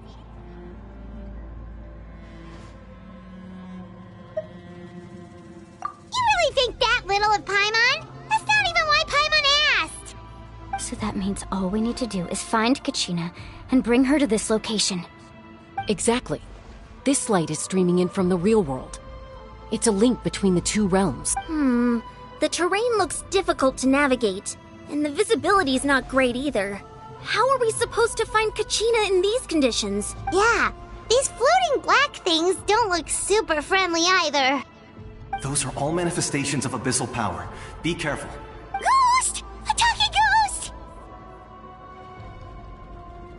Calm down, I'm here to help. You're the ones who helped Vichama, right? Yes, I'm Vichama's friend, Malko. I was completely lost to this realm until I sensed a mysterious power calling out to me. It's like it was seeking me out, attempting to reassemble the pieces of who I used to be. Of course, it could only do so much. I'm sorry I can only appear before you in this imperfect form.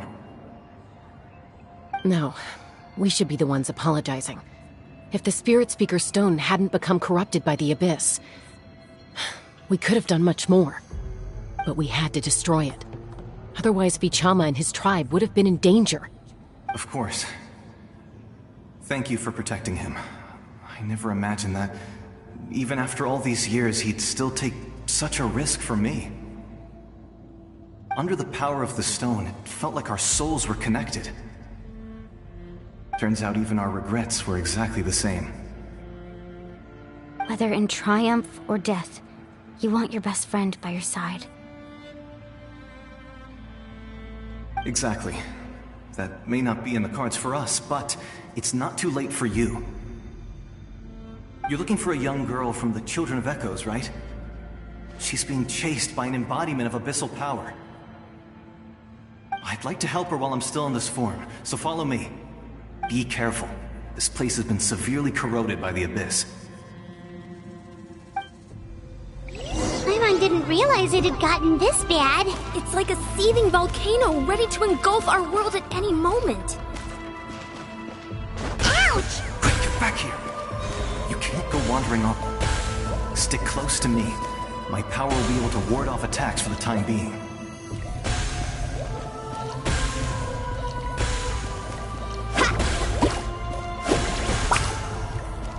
We won't be able to keep this up. Let's try another route. This way.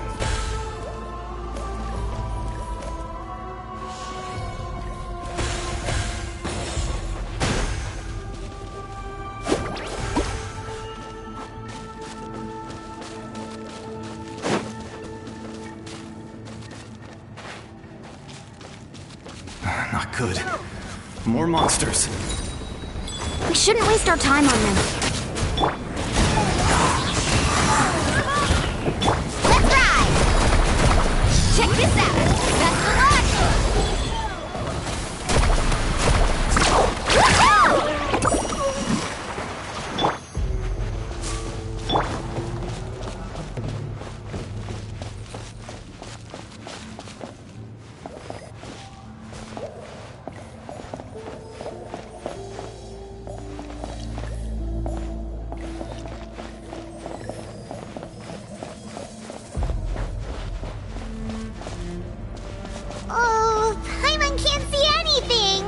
easy to get lost here. Just stick close.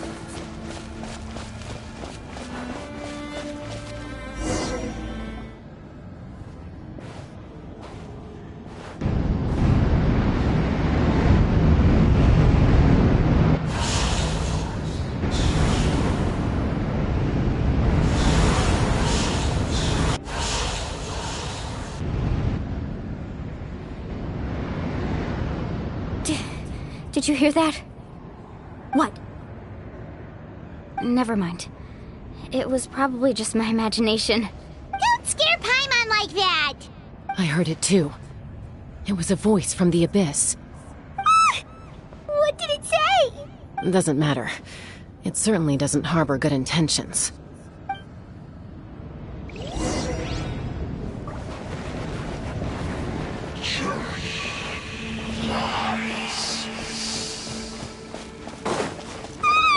Paimon just heard it too! Let's keep going. Paimon wants to get out of this place!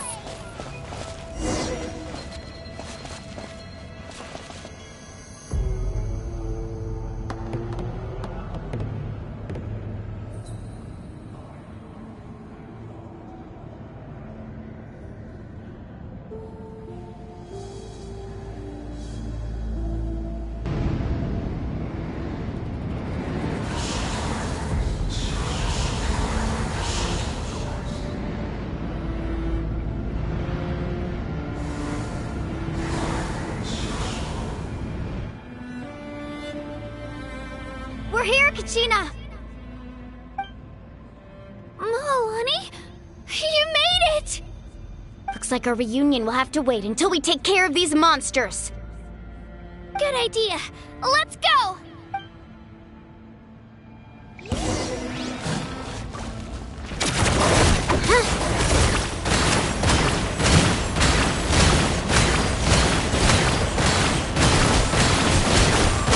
Springboard! Carving waves!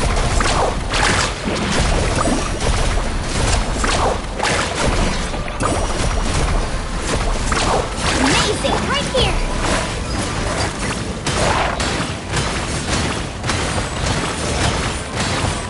I swear by my sword! You're here. You're finally here. Thank you so much. That monster can appear from anywhere. It almost caught me a bunch of times. The Wyap's power helped keep me hidden, so I just tried to stay out of sight until you got here. Atta girl. You did so well. And most importantly, you weren't hurt. Should we start heading back then? Actually, I have a request. Will you come visit the Wyap with me? I can't exactly put it into words, but something's wrong with the Ode of Resurrection. And I know it has something to do with the contamination from the Abyss. That was the Pyro Archon's theory as well. Everything we've seen here certainly seems to back it up. In the Night Kingdom, there are 6 main totem poles representing the Wyap of each tribe. You can think of them like the body of each Wyap. Additional totem poles, like the ones around here, serve as proxies to which the Wyap can extend their consciousness. There are countless proxies scattered around the Night Kingdom. Through them, the Wyap can extend their consciousness over the entire realm and track down souls no matter where they roam. But if a proxy were to become severely contaminated, then a soul could become lost within the Night Kingdom. Judging by the current situation, I don't think we're dealing with just one contaminated proxy. Even if we could drive back the abyssal power from one of them, that probably wouldn't even put a dent in the problem. Still, we can't just leave the Wyap to suffer. It's protected me this whole time. I agree. We might even manage to draw out the monster that's been hunting Kachina. Getting rid of the monster might slow down the deterioration of the Night Kingdom. Kachina? What's wrong? Nothing. Just a headache. And that voice again, telling me to abandon the Wyap and leave this place. Maybe we really should leave. Kachina's already been here for too long. No, I'm fine. I don't plan on listening to that nonsense. Just up ahead. I'll lead the way. Besides, I can still fight, so please, help me out a little longer. Listen to me, Kachina. We'll come with you, but that's because we want to help the Y-Up. Not because we have something to prove. You don't have anything to prove either. It's okay if you reach your limit. We'll be there for you. All right. The sooner we get this done, the better. We've already come all this way, so we might as well try to get to the bottom of this. Let's go. This way. I'll stay here and try to stall the Abyss monster. All by yourself? That's too dangerous. It's all right. I may not be as strong as that monster, but I'm definitely more familiar with the area. I don't have much time left. If you're anything like my friend, I'm sure you're not particularly fond of goodbyes. So go. Achieve your goal, and return to the world where you belong. Thank you for everything. You're a true hero. Thank you. No one fights alone.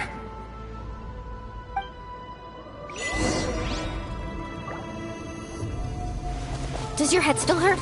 Let me help you walk. I'm fine.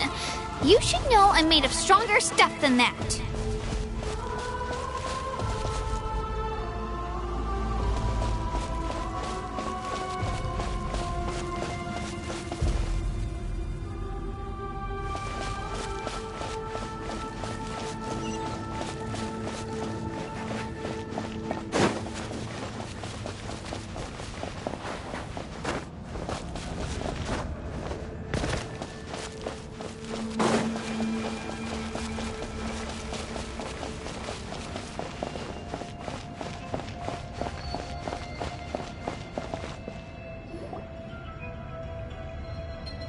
Y-Up, I'm back. My friends and I are here to heal you. Y-Up, can you hear me? Y-Up?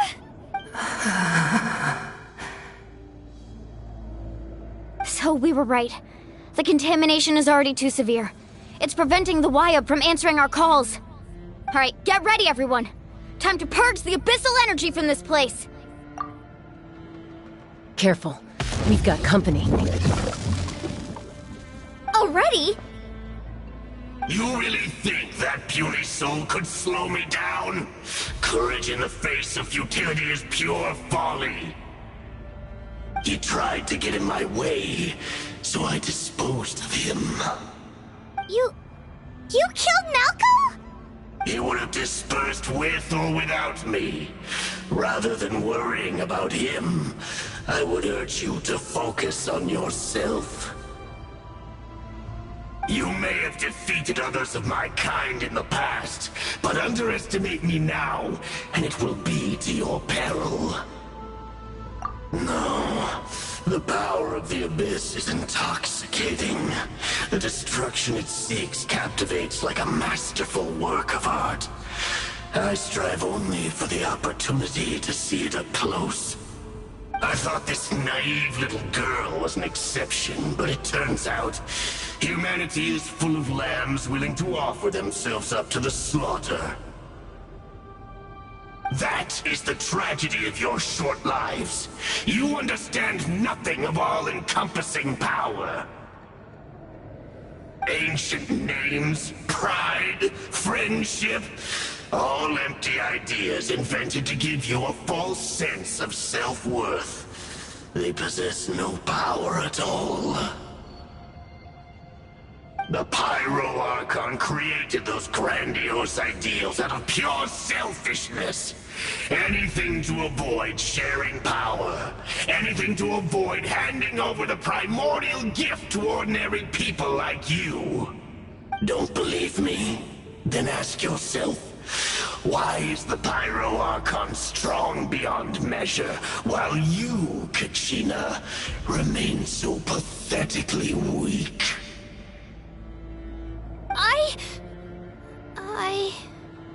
Kachina!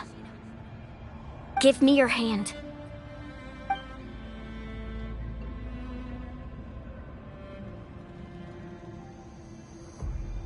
Feel that? I'm right here next to you. Thanks, Moalani. You're right. I have nothing to fear. Because I'm not alone anymore! You're right. Maybe comforting ideals don't have any power. But you also couldn't be more wrong. You've never had to work for your own strength, so you will never understand the true source of our power. What? The courage we have to stand before you and not back down? It comes from our friendship. The power lies not in the ideal itself, but in our commitment to upholding that ideal, and in our decision to stand together and fight! Well said! Let's go, Kachina.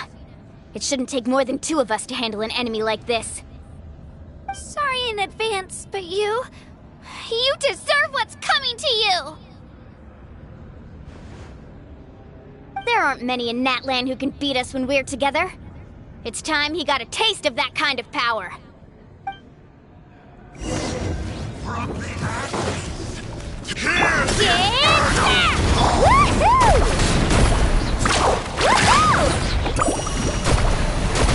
Let's shred, Sharky!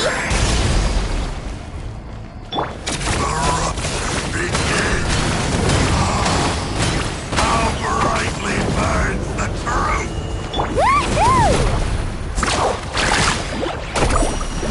Revelation from on high! That's up! Oh, what? Let her rip! Let's ride!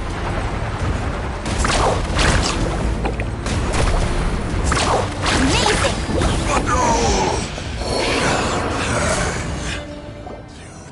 We won! We actually won!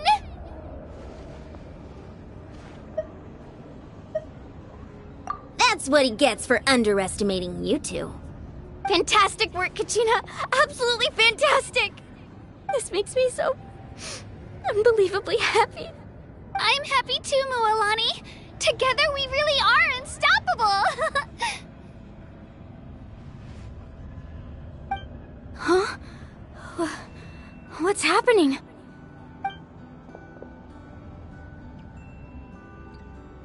My ancient name is glowing? But I thought I didn't bring it with me! It's probably a projection from the real world. But that doesn't explain why it's glowing all of a sudden. Wait, does that mean you're...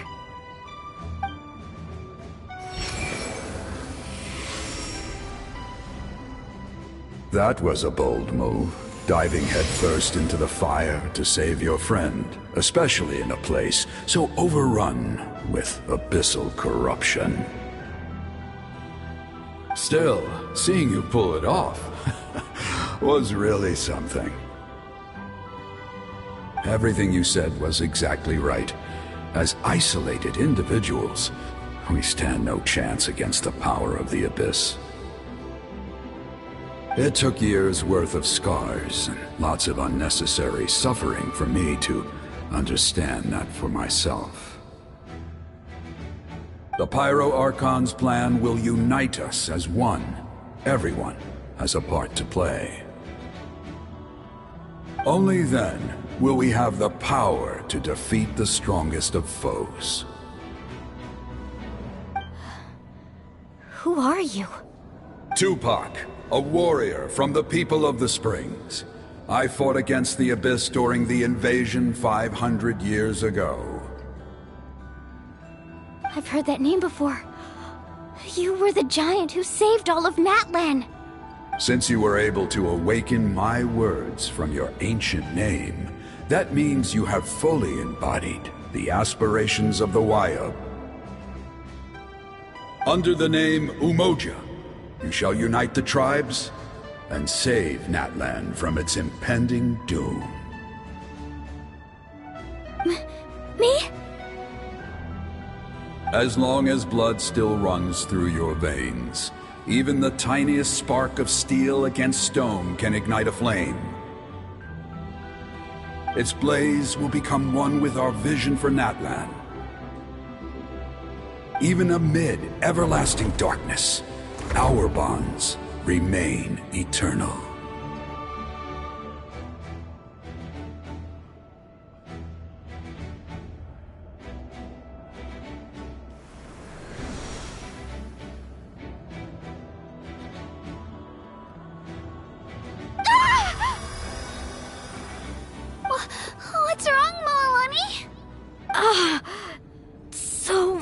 many memories. My brain was just flooded with everything he once knew. So that's what happened. What do you mean? Did you just figure something out? 500 years ago, they foresaw the very crisis we're facing now. Efforts to save Natlan started all the way back then. We can go over the details once we get back. We shouldn't linger here longer than we have to. I know bits and pieces, but I had no idea Mualani was also part of the plan. This sounds like something that's going to need a lot of explaining. Let's focus on saving the Wyatt first.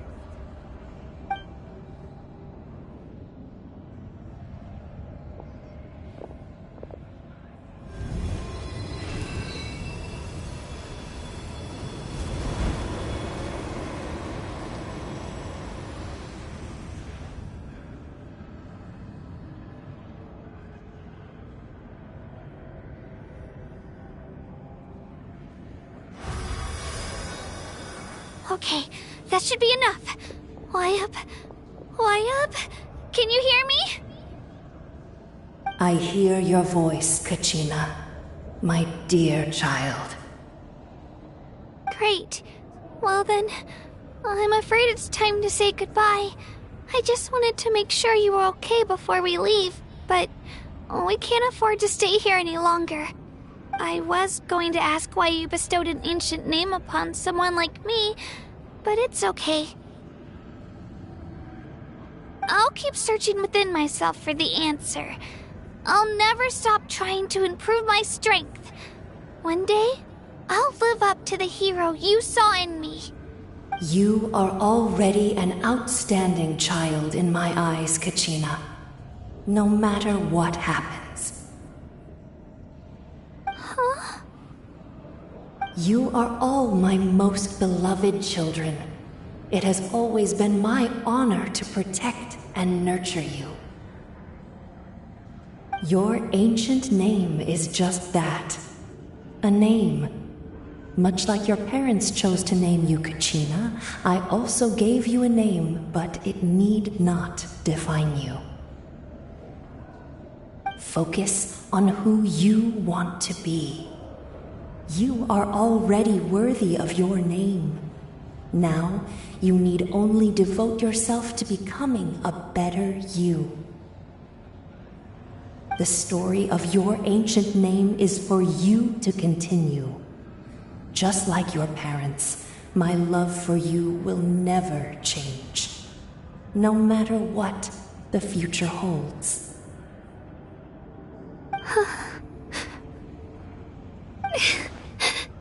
Thank you, Wyatt. It gladdens me to see the Pyro Archon's plan move another step towards completion. But it is time for you to leave this place. The situation here is getting worse. Go now, my children. Save Natlan on behalf of all you hold dear. I know we've never met before, Wyatt, but I just wanted to say thank you for encouraging Kachina. It was exactly what she needed to hear. Whoa! What's going on?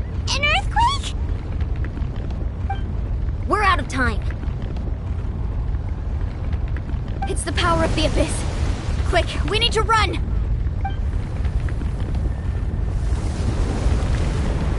It's a Seelie! The Seelie opened the way for us!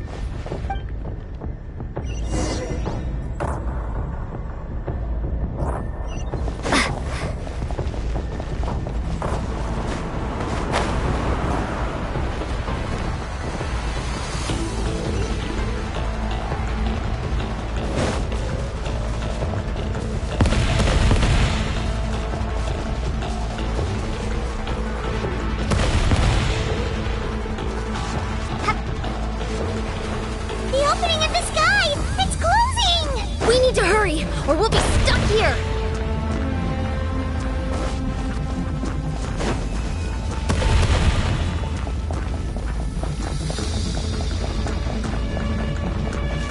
Watch out for the falling rocks! Quick, through the middle!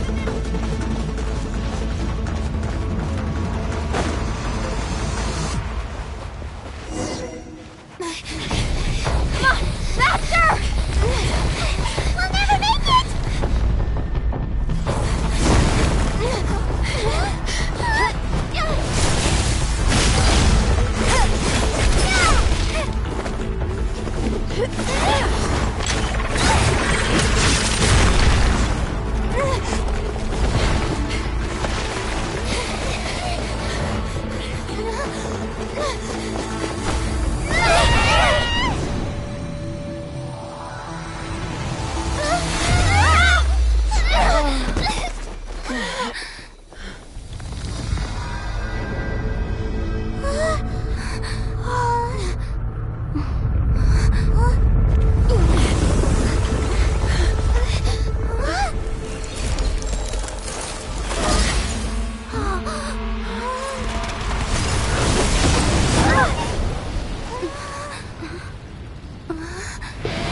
You've done well. Now come home.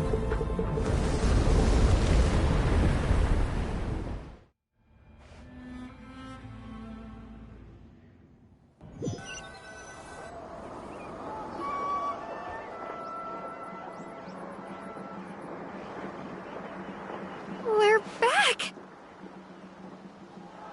The Pyro Archon saved us. But she's not here. Yeah, didn't she say she used it all up? She's still in the speaker's chamber. What we saw in the Night Kingdom was just her consciousness. So you're saying her consciousness did all that? Every great display of power comes at a price.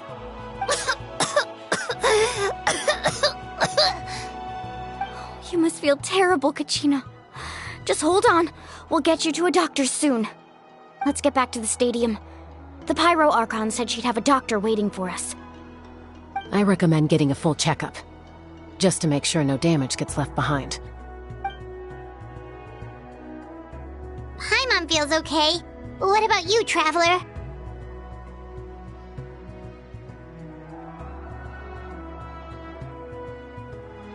Right. You always seem to do pretty well against the Abyss. Let's get going. We need to share what we learned in the Night Kingdom as well. Right. The Y-Up mentioned something about the Pyro Archon's plan. What is it exactly? I'll let her explain everything. We're all a part of the plan now. Every move we make from here on out will decide Natlan's ultimate fate.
There's a lot less stuff here than before. It's good to see you all here in one piece. I know you must have a lot of questions, but let Koichi check you over first. It's best not to let any lingering effects of the Abyss go untreated. Thank goodness you made it back. I came here as soon as the Pyro Archon told me about your plan. Take a seat, everybody. I'll examine you one by one.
All right, that should do it for now. But just to be safe, I'll perform another checkup in a couple of days. I have to say, though, I've never seen anyone react to the Abyss like you, Traveler. It's like you're completely immune to its power. She's always been special like that. She can even purify its power. Wait, now that you mention it, Paimon doesn't think she's affected either. Given the current situation, that ability will likely play a great role in the events to come. Of course. I still... Thank you, Koichi. All right. We might not see eye to eye, but we both had good intentions. Just give it time. I'm sure we'll figure things out between us one day. Yeah.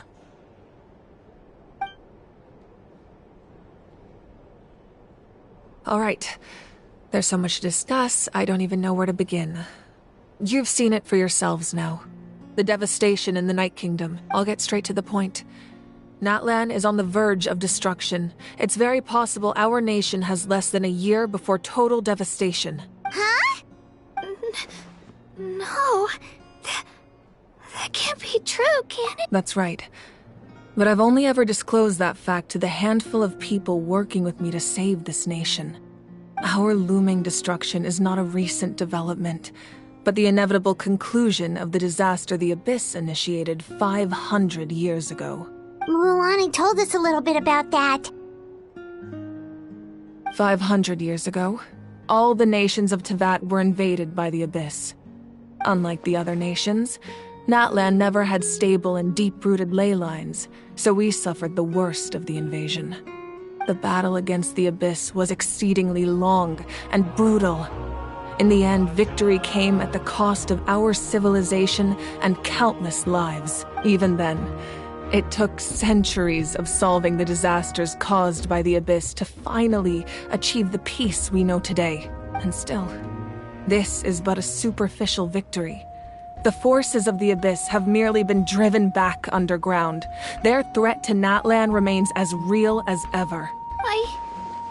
I'd never have guessed. The problems plaguing the Night Kingdom are all the more complicated because that realm is essentially functioning as Natlan's ley lines. Immediately after the war, our calculations estimated that we would have a maximum of 500 years before the Night Kingdom was completely lost to the Abyss. But at that time, we were a nation of the destitute. Our people no longer believed in victory, nor did they hold hope for the future. Our civilization was dying, our faith crumbling, and the line of power passed down from the Wayab nearly severed. If we didn't bring the nation back together, it would be foolish to even dream of defeating the Abyss in the future. So, the Archon had a long and involved discussion with the heroes of each tribe, and finally came up with a 500-year-long plan to save Natlan. So that's what happened. After finding Kachina, I encountered a strange figure who gave me a series of new memories. Since the plan was mentioned in those memories, I guess I've been chosen to play an important role in it. But there's still something I don't understand. Those memories showed me the Pyro Archon from back then.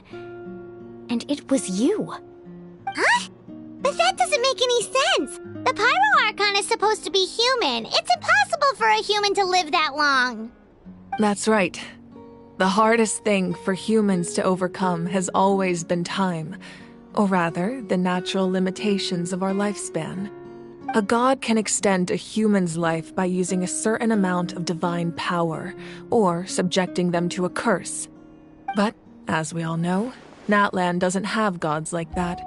We can only rely on our own methods. A human life is like a flame destined to be extinguished. 500 years ago, I placed my life within the sacred flame. Only by dying before my time could I have the chance to wake up again. So, in other words, this is your second life? Yes. We only managed to defeat the Abyss all those years ago because the tribes came together as one. If the Natlan of the future was to have a fighting chance, the Pyro Archons that came after the war had to rebuild the decimated tribes. The goal was to reunite the people and restore the strength of each tribe's Wayab. Once a tribe was back to its full strength, the tribe's Wyab would select a hero, indicating the tribe was once again ready for war. The Chosen would then stand by my side in defense of our nation, just like great heroes of old, 500 years ago. So that means I'm one of the Chosen? That's right. You bear the ancient name Umoja, the same one held by the hero from your tribe 500 years ago. It means unity. After your adventure in the Night Kingdom, I trust you've come to fully understand the meaning of that name. So in other words, you always knew who the Wyab were going to pick from each tribe?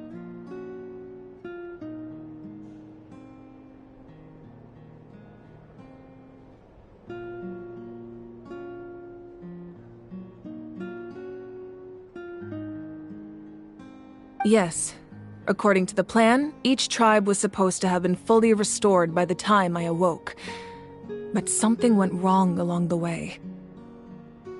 The 6 heroes successfully inherited the ancient names from 500 years ago, but the intel regarding the plan wasn't passed on to them. Once again, it comes down to the deterioration of the Night Kingdom. Communication between the Sacred Flame and the Wyab has been blocked. Just like how the Ode of Resurrection failed to bring Kachina back. Exactly. It's just another tactic the Abyss is using against us. The Abyss may not possess intelligence, but its methods certainly aren't easy to counter. If we want to unblock that information from being passed on, my presence alone isn't enough. The ancient name-bearer must establish a greater connection to their name. So, I've tried my best to help them from the sidelines. Currently, Shilonen of the Children of Echoes, Kinich of the Scions of the Canopy, and Iansan of the Collective of Plenty have all been acknowledged by their names. During your adventure, you too earned the acknowledgement of your Wyab, Mualani. In the process, you gained the memories stored within your name. Well, we have less than a year! Yes, but we have no choice. We cannot start the plan until all the heroes have been gathered. That's also why I haven't been able to take action despite the urgency of the situation. But if you knew this whole time, why didn't you just tell me about my role in all this? Wouldn't that make everything go a lot faster? Perhaps, but the opposite could also be true. Knowing your destiny too early could mean failing to realize your full potential.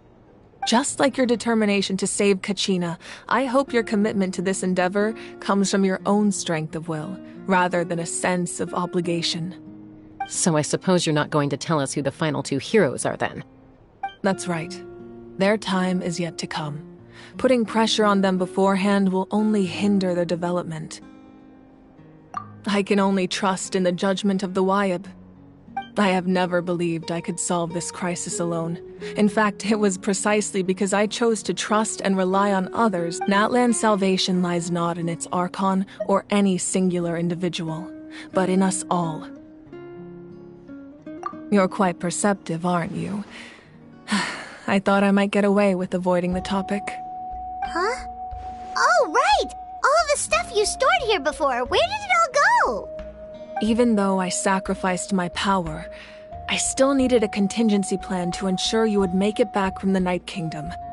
After all, I was the one who allowed you to take that risk, and Mualani has an important role to play in my plan. In addition to their sentimental value, the items I stored here held a much more important purpose: fuel. Fuel? So back then, that's why you... Yes. The stories embodied by those items are certainly important, but there's an even more significant trait they all share. Every item belonged to a hero of Natlan. Over time, they became imbued with a certain amount of contending fire from being carried in battle. On their own, each item's power is limited, but together, their combined effect can prove quite useful in a dire situation.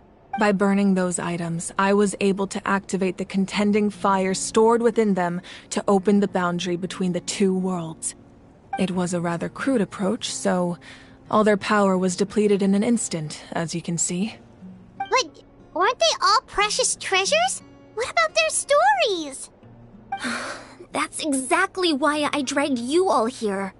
No matter what, I never wanted the Pyro Archon to have to use that power. Oh, I'm so sorry. You have nothing to be sorry for. You all deserve my thanks, actually. If you hadn't saved the totem pole, that area of the Night Kingdom would have been forever lost to the Abyss. And then, it would only be a matter of time before the Children of Echoes was met with disaster. Besides, when those heroes entrusted their belongings to me, or the Pyro Archon of their time, it was out of a desire to contribute to Natlan's survival. If they knew those items helped save the present-day heroes of Natlan, they would not mourn their loss. Even when you put it that way, I still feel bad. There's no need. Remember what I told you about time? The people and the events of the past are never truly lost to us. We simply carry them with us in a different form. In that sense, we didn't lose anything at all. If you still have regrets, let them fuel your resolve in the battles to come. Your deeds will become new legends and nurture new forms of power just like the items once stored here. Well, we'd still like to return the favor. Well, if that's the case, just treat me to a drink sometime. Now that Kachina has returned, we can finally hold the victory feast and celebrate your team's triumph in the Night Warden Wars. And we could all use the rest, that's for sure. Plus, you'll be able to silence everyone who doubted you once and for all, Kachina. Still, now that I know the danger we're facing, having a victory feast doesn't feel right. Try not to let it get to you. It's important to stay calm. Worrying about it will only affect your judgment. All right, you should head out. I'll join you in a bit.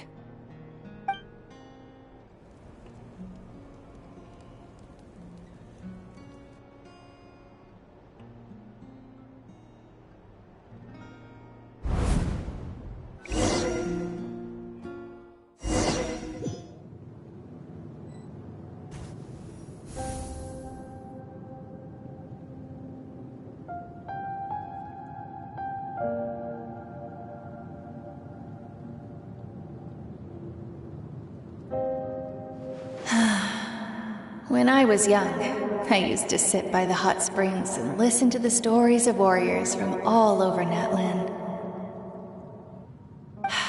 They attract people from all walks of life. Friends come easy here, no matter what tribe you're from. The people of the springs have never claimed the hot springs as their own private property. They are there to bring all hot spring buddies together. It's been really nice, seeing the children of my tribe get older. It's helped me gradually understand the true value of the springs.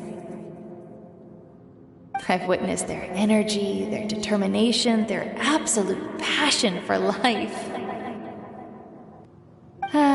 Even when they cause trouble, I never managed to hold on to my anger for long. It's unbelievable how quickly they worm their way back into my good graces. I'm certain Mualani will become a great warrior when she grows up. She possesses infinite potential. I can see it. One day, when I'm no longer in fighting form, I'll come here and tell stories to all the children, just like those warriors did for me.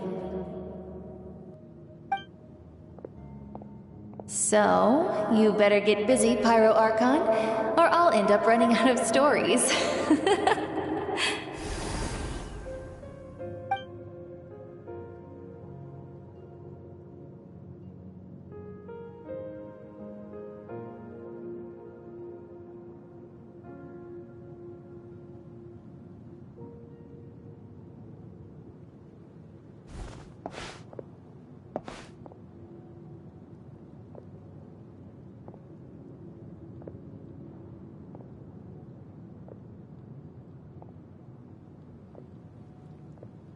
Our nation is engulfed in darkness. Our tribes stand divided, and yet you promise victory in the distant future. The Abyss is a cunning enemy, one that I faced in battle many times. Were that not the case, I would never understand exercising this degree of caution. My rage will never know absolution, and my power will no longer aid you in victory. But you came to me because you knew you could convince me with just a single sentence. I understand your choice. The heroes of today will forge the path ahead with blood and fire. Just remember to earn us the victory we are owed. Otherwise, rest assured, I'll find a way to collect the debt. For Natlan.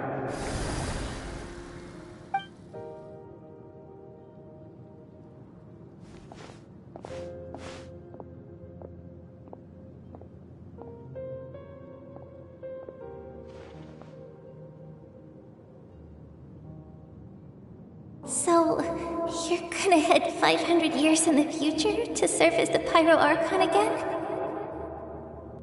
But what about the you from right now? You're just gonna die? You can't ask her those questions and expect her to answer, my dear. The decision is hers to make, and she deserves our support. We will do everything we can to rebuild the tribes. Don't you worry. Even across time, we will all do our part to fight for Natlan's future.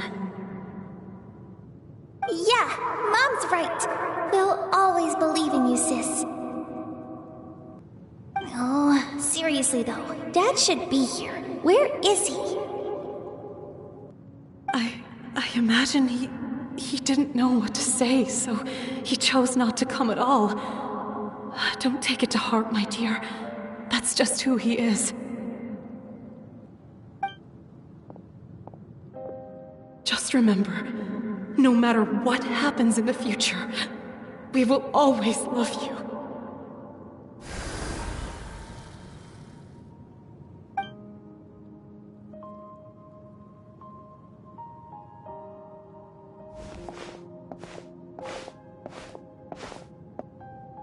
I'll come find you one day. I know I can't live that long, but I'll think of something. There has to be a way for us to meet again one day. If there's an answer out there somewhere, I'm gonna find it.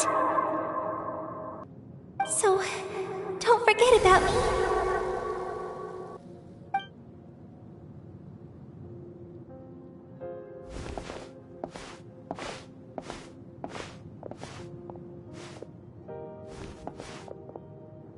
If that's your decision, then you have my full support, Archon.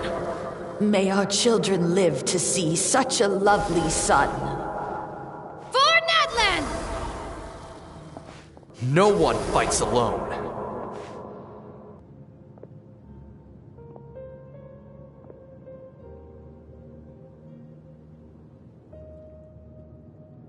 The rules are my legacy. They shall grant us the strength to overcome the next tragedy. War forged the 6 tribes, taught us how to fight, instilled in us what it means to love. Who will be the one to bring this to an end?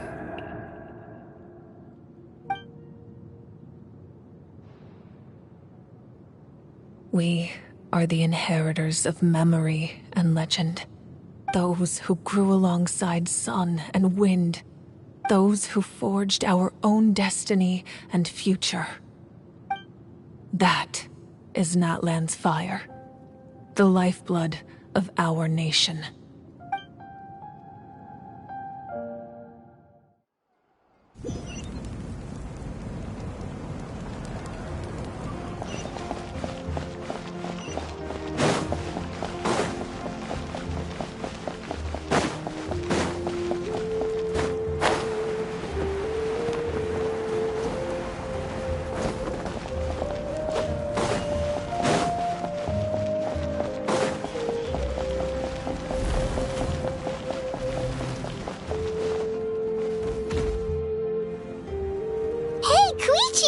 You here for the victory feast too? Oh, no. I knew Chaska would be here, so I just came to deliver some medicine. I was about to leave, actually. It's not that I don't want to celebrate Kachina and the others. I'm so glad she made it back. It's just... well, I'll make things awkward if I'm around my sister right now. Ah, well, you two had a fight, so Paimon can understand. She didn't cause any trouble during your trip, right? Yeah, she was super helpful. She gave us a lot of useful information about the Abyss. That's good. That's all I needed to know. Is there a reason you asked? Maybe it seemed unreasonable, picking that fight with her before you left, but I did it for a reason. Her impulse to fight is extremely strong. Her mental strength helps her rein it in, but she still loses control sometimes. I had no idea what you might face in the Night Kingdom, so I didn't want to take any chances. So what you're saying is... Okay, so maybe it sounds a little stupid, but it works pretty well. It helps her keep her cool for a little while, at least. Anyway, I'm just glad you were able to make it back safe and sound. That's all I wanted. What? Do you really have to go that far? Can't you just talk it out? No way. Chaska never opens up about her own pain, especially to her family. She can't learn about this, or it'll be even harder to help her. I appreciate the understanding, and don't worry. I'll find a way to help her ease this burden. And if you ever need a doctor, you know who to find. Huh. Who would have thought there was a deeper reason behind their art? In the end, it's all the Abyss's fault. Paimon's had enough of them.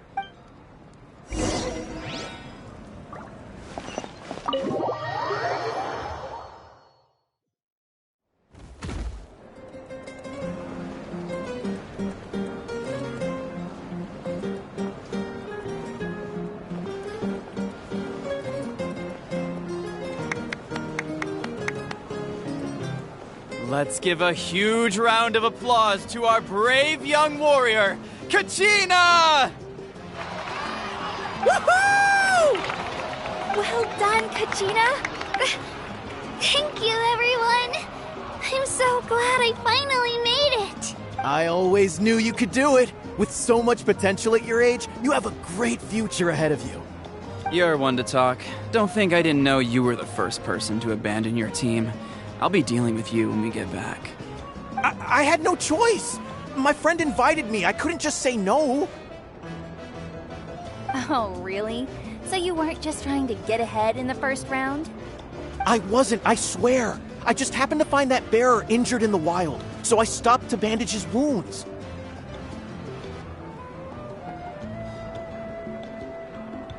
When he insisted on repaying the favor, what was I supposed to do? I'm just one person. I figured Kachina would have no trouble replacing me. But the fact of the matter is that after your departure, everyone else started thinking about swapping teams too. I'm really sorry, Kachina. It was wrong of us to abandon you like that. It's amazing that you still made it all the way through to the Night Warden Wars. So, what about you guys? Did you make it far? Our team captain drank too much the night before the competition and turned up late to the stadium on the day. We got disqualified. Serves you all right. No sympathy from me. All right. There's no need to be like that, Uncle Pakal. Dear friends, I'd like to say a few words. Firstly, I'm grateful to my friends and our great Archon for helping to bring me back. This traveler and her companion Paimon are some of the strongest people I've ever met. If they were allowed to participate in the pilgrimage, I have no doubt that they'd win the whole thing. They've agreed to let me learn from them. With their help, I believe I can become even stronger still. And let's not forget my good friends, Moalani, Chaska, Kanich, and Aeon-san. They all helped the traveler and Paimon figure out a way to bring me back from the Night Kingdom. They too deserve to be called our heroes, so please give another round of applause for them. Thank you so much. Well said! I'll drink to that.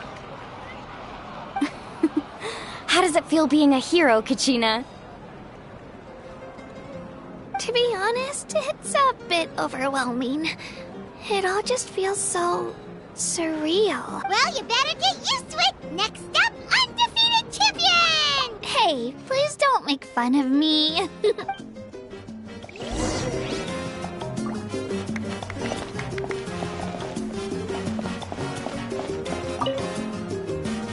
Ah, you're here.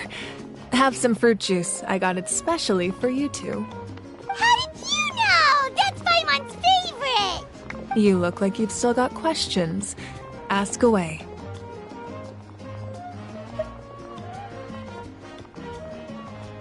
Because they had their own lives to live. The thought of telling them, abandon your families and everyone you love, and come with me to the end of time, for in 500 years Natlan will be destroyed, it seemed too cruel.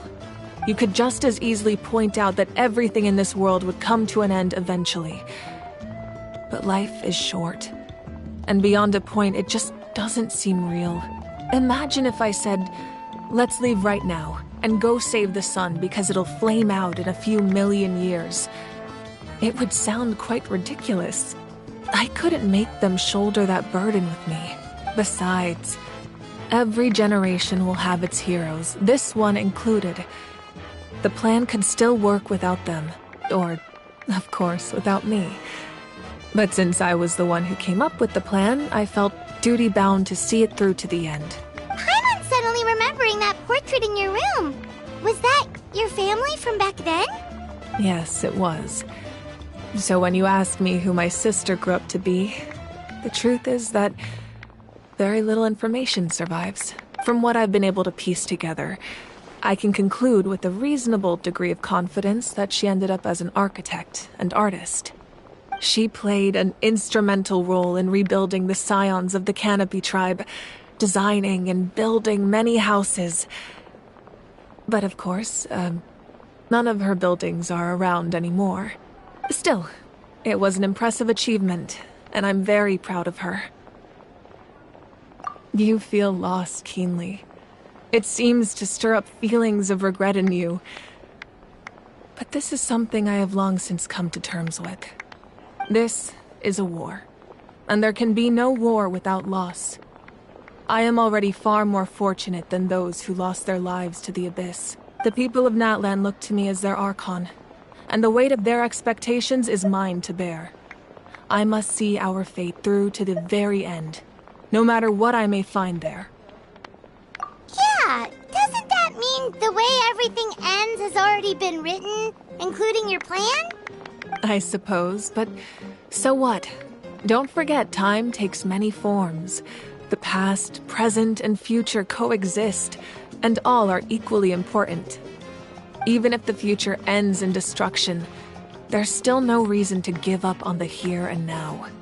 And it's precisely because we humans cannot know our fate that we will never give up on our struggle. This is a pivotal moment. We are still 2 heroes short.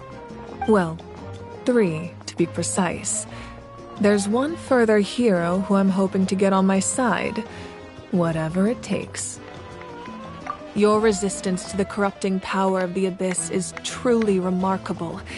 It would easily make you an all-important figure in the upcoming battle. If you agree to join us, you will not only gain my full support in your journey, but I will also forge a brand new ancient name for you. Ancient names can be forged? They can. Several strict conditions must be met, but if they couldn't be forged at all, then the number of them in circulation would have long dwindled to 0. Possessing an ancient name would mean that your adventures in Natlan are recorded in full. Your stories would be remembered by our people for all the years to come. The Ode of Resurrection may have temporarily lost its power, but still, take this as my personal guarantee that I shall never let you fall. Just like in the Night Kingdom, I will be there for you. That is a promise I will fulfill at all costs. This nation always honors its heroes. Yeah, we can't just ignore the situation here. Wonderful. Then I'll reach out to Shilonen right away. She's the one who will forge the name. We've never forged an ancient name for an Outlander before, but I trust she'll find a way.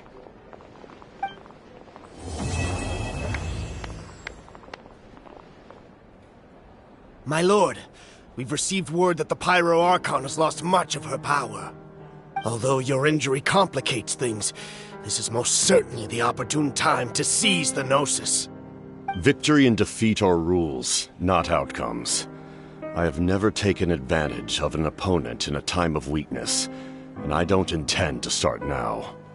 As for you, I must confess, I did not expect that little trick of yours to save the day. No matter how dense the fog, as long as the sun remains, we cannot turn day into night. She could have dispelled it. She simply chose not to. You don't have much time, and you're injured on top of that. What do you plan to do next? I'm beginning to see just how useful you may turn out to be. You heard something from here, didn't you?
I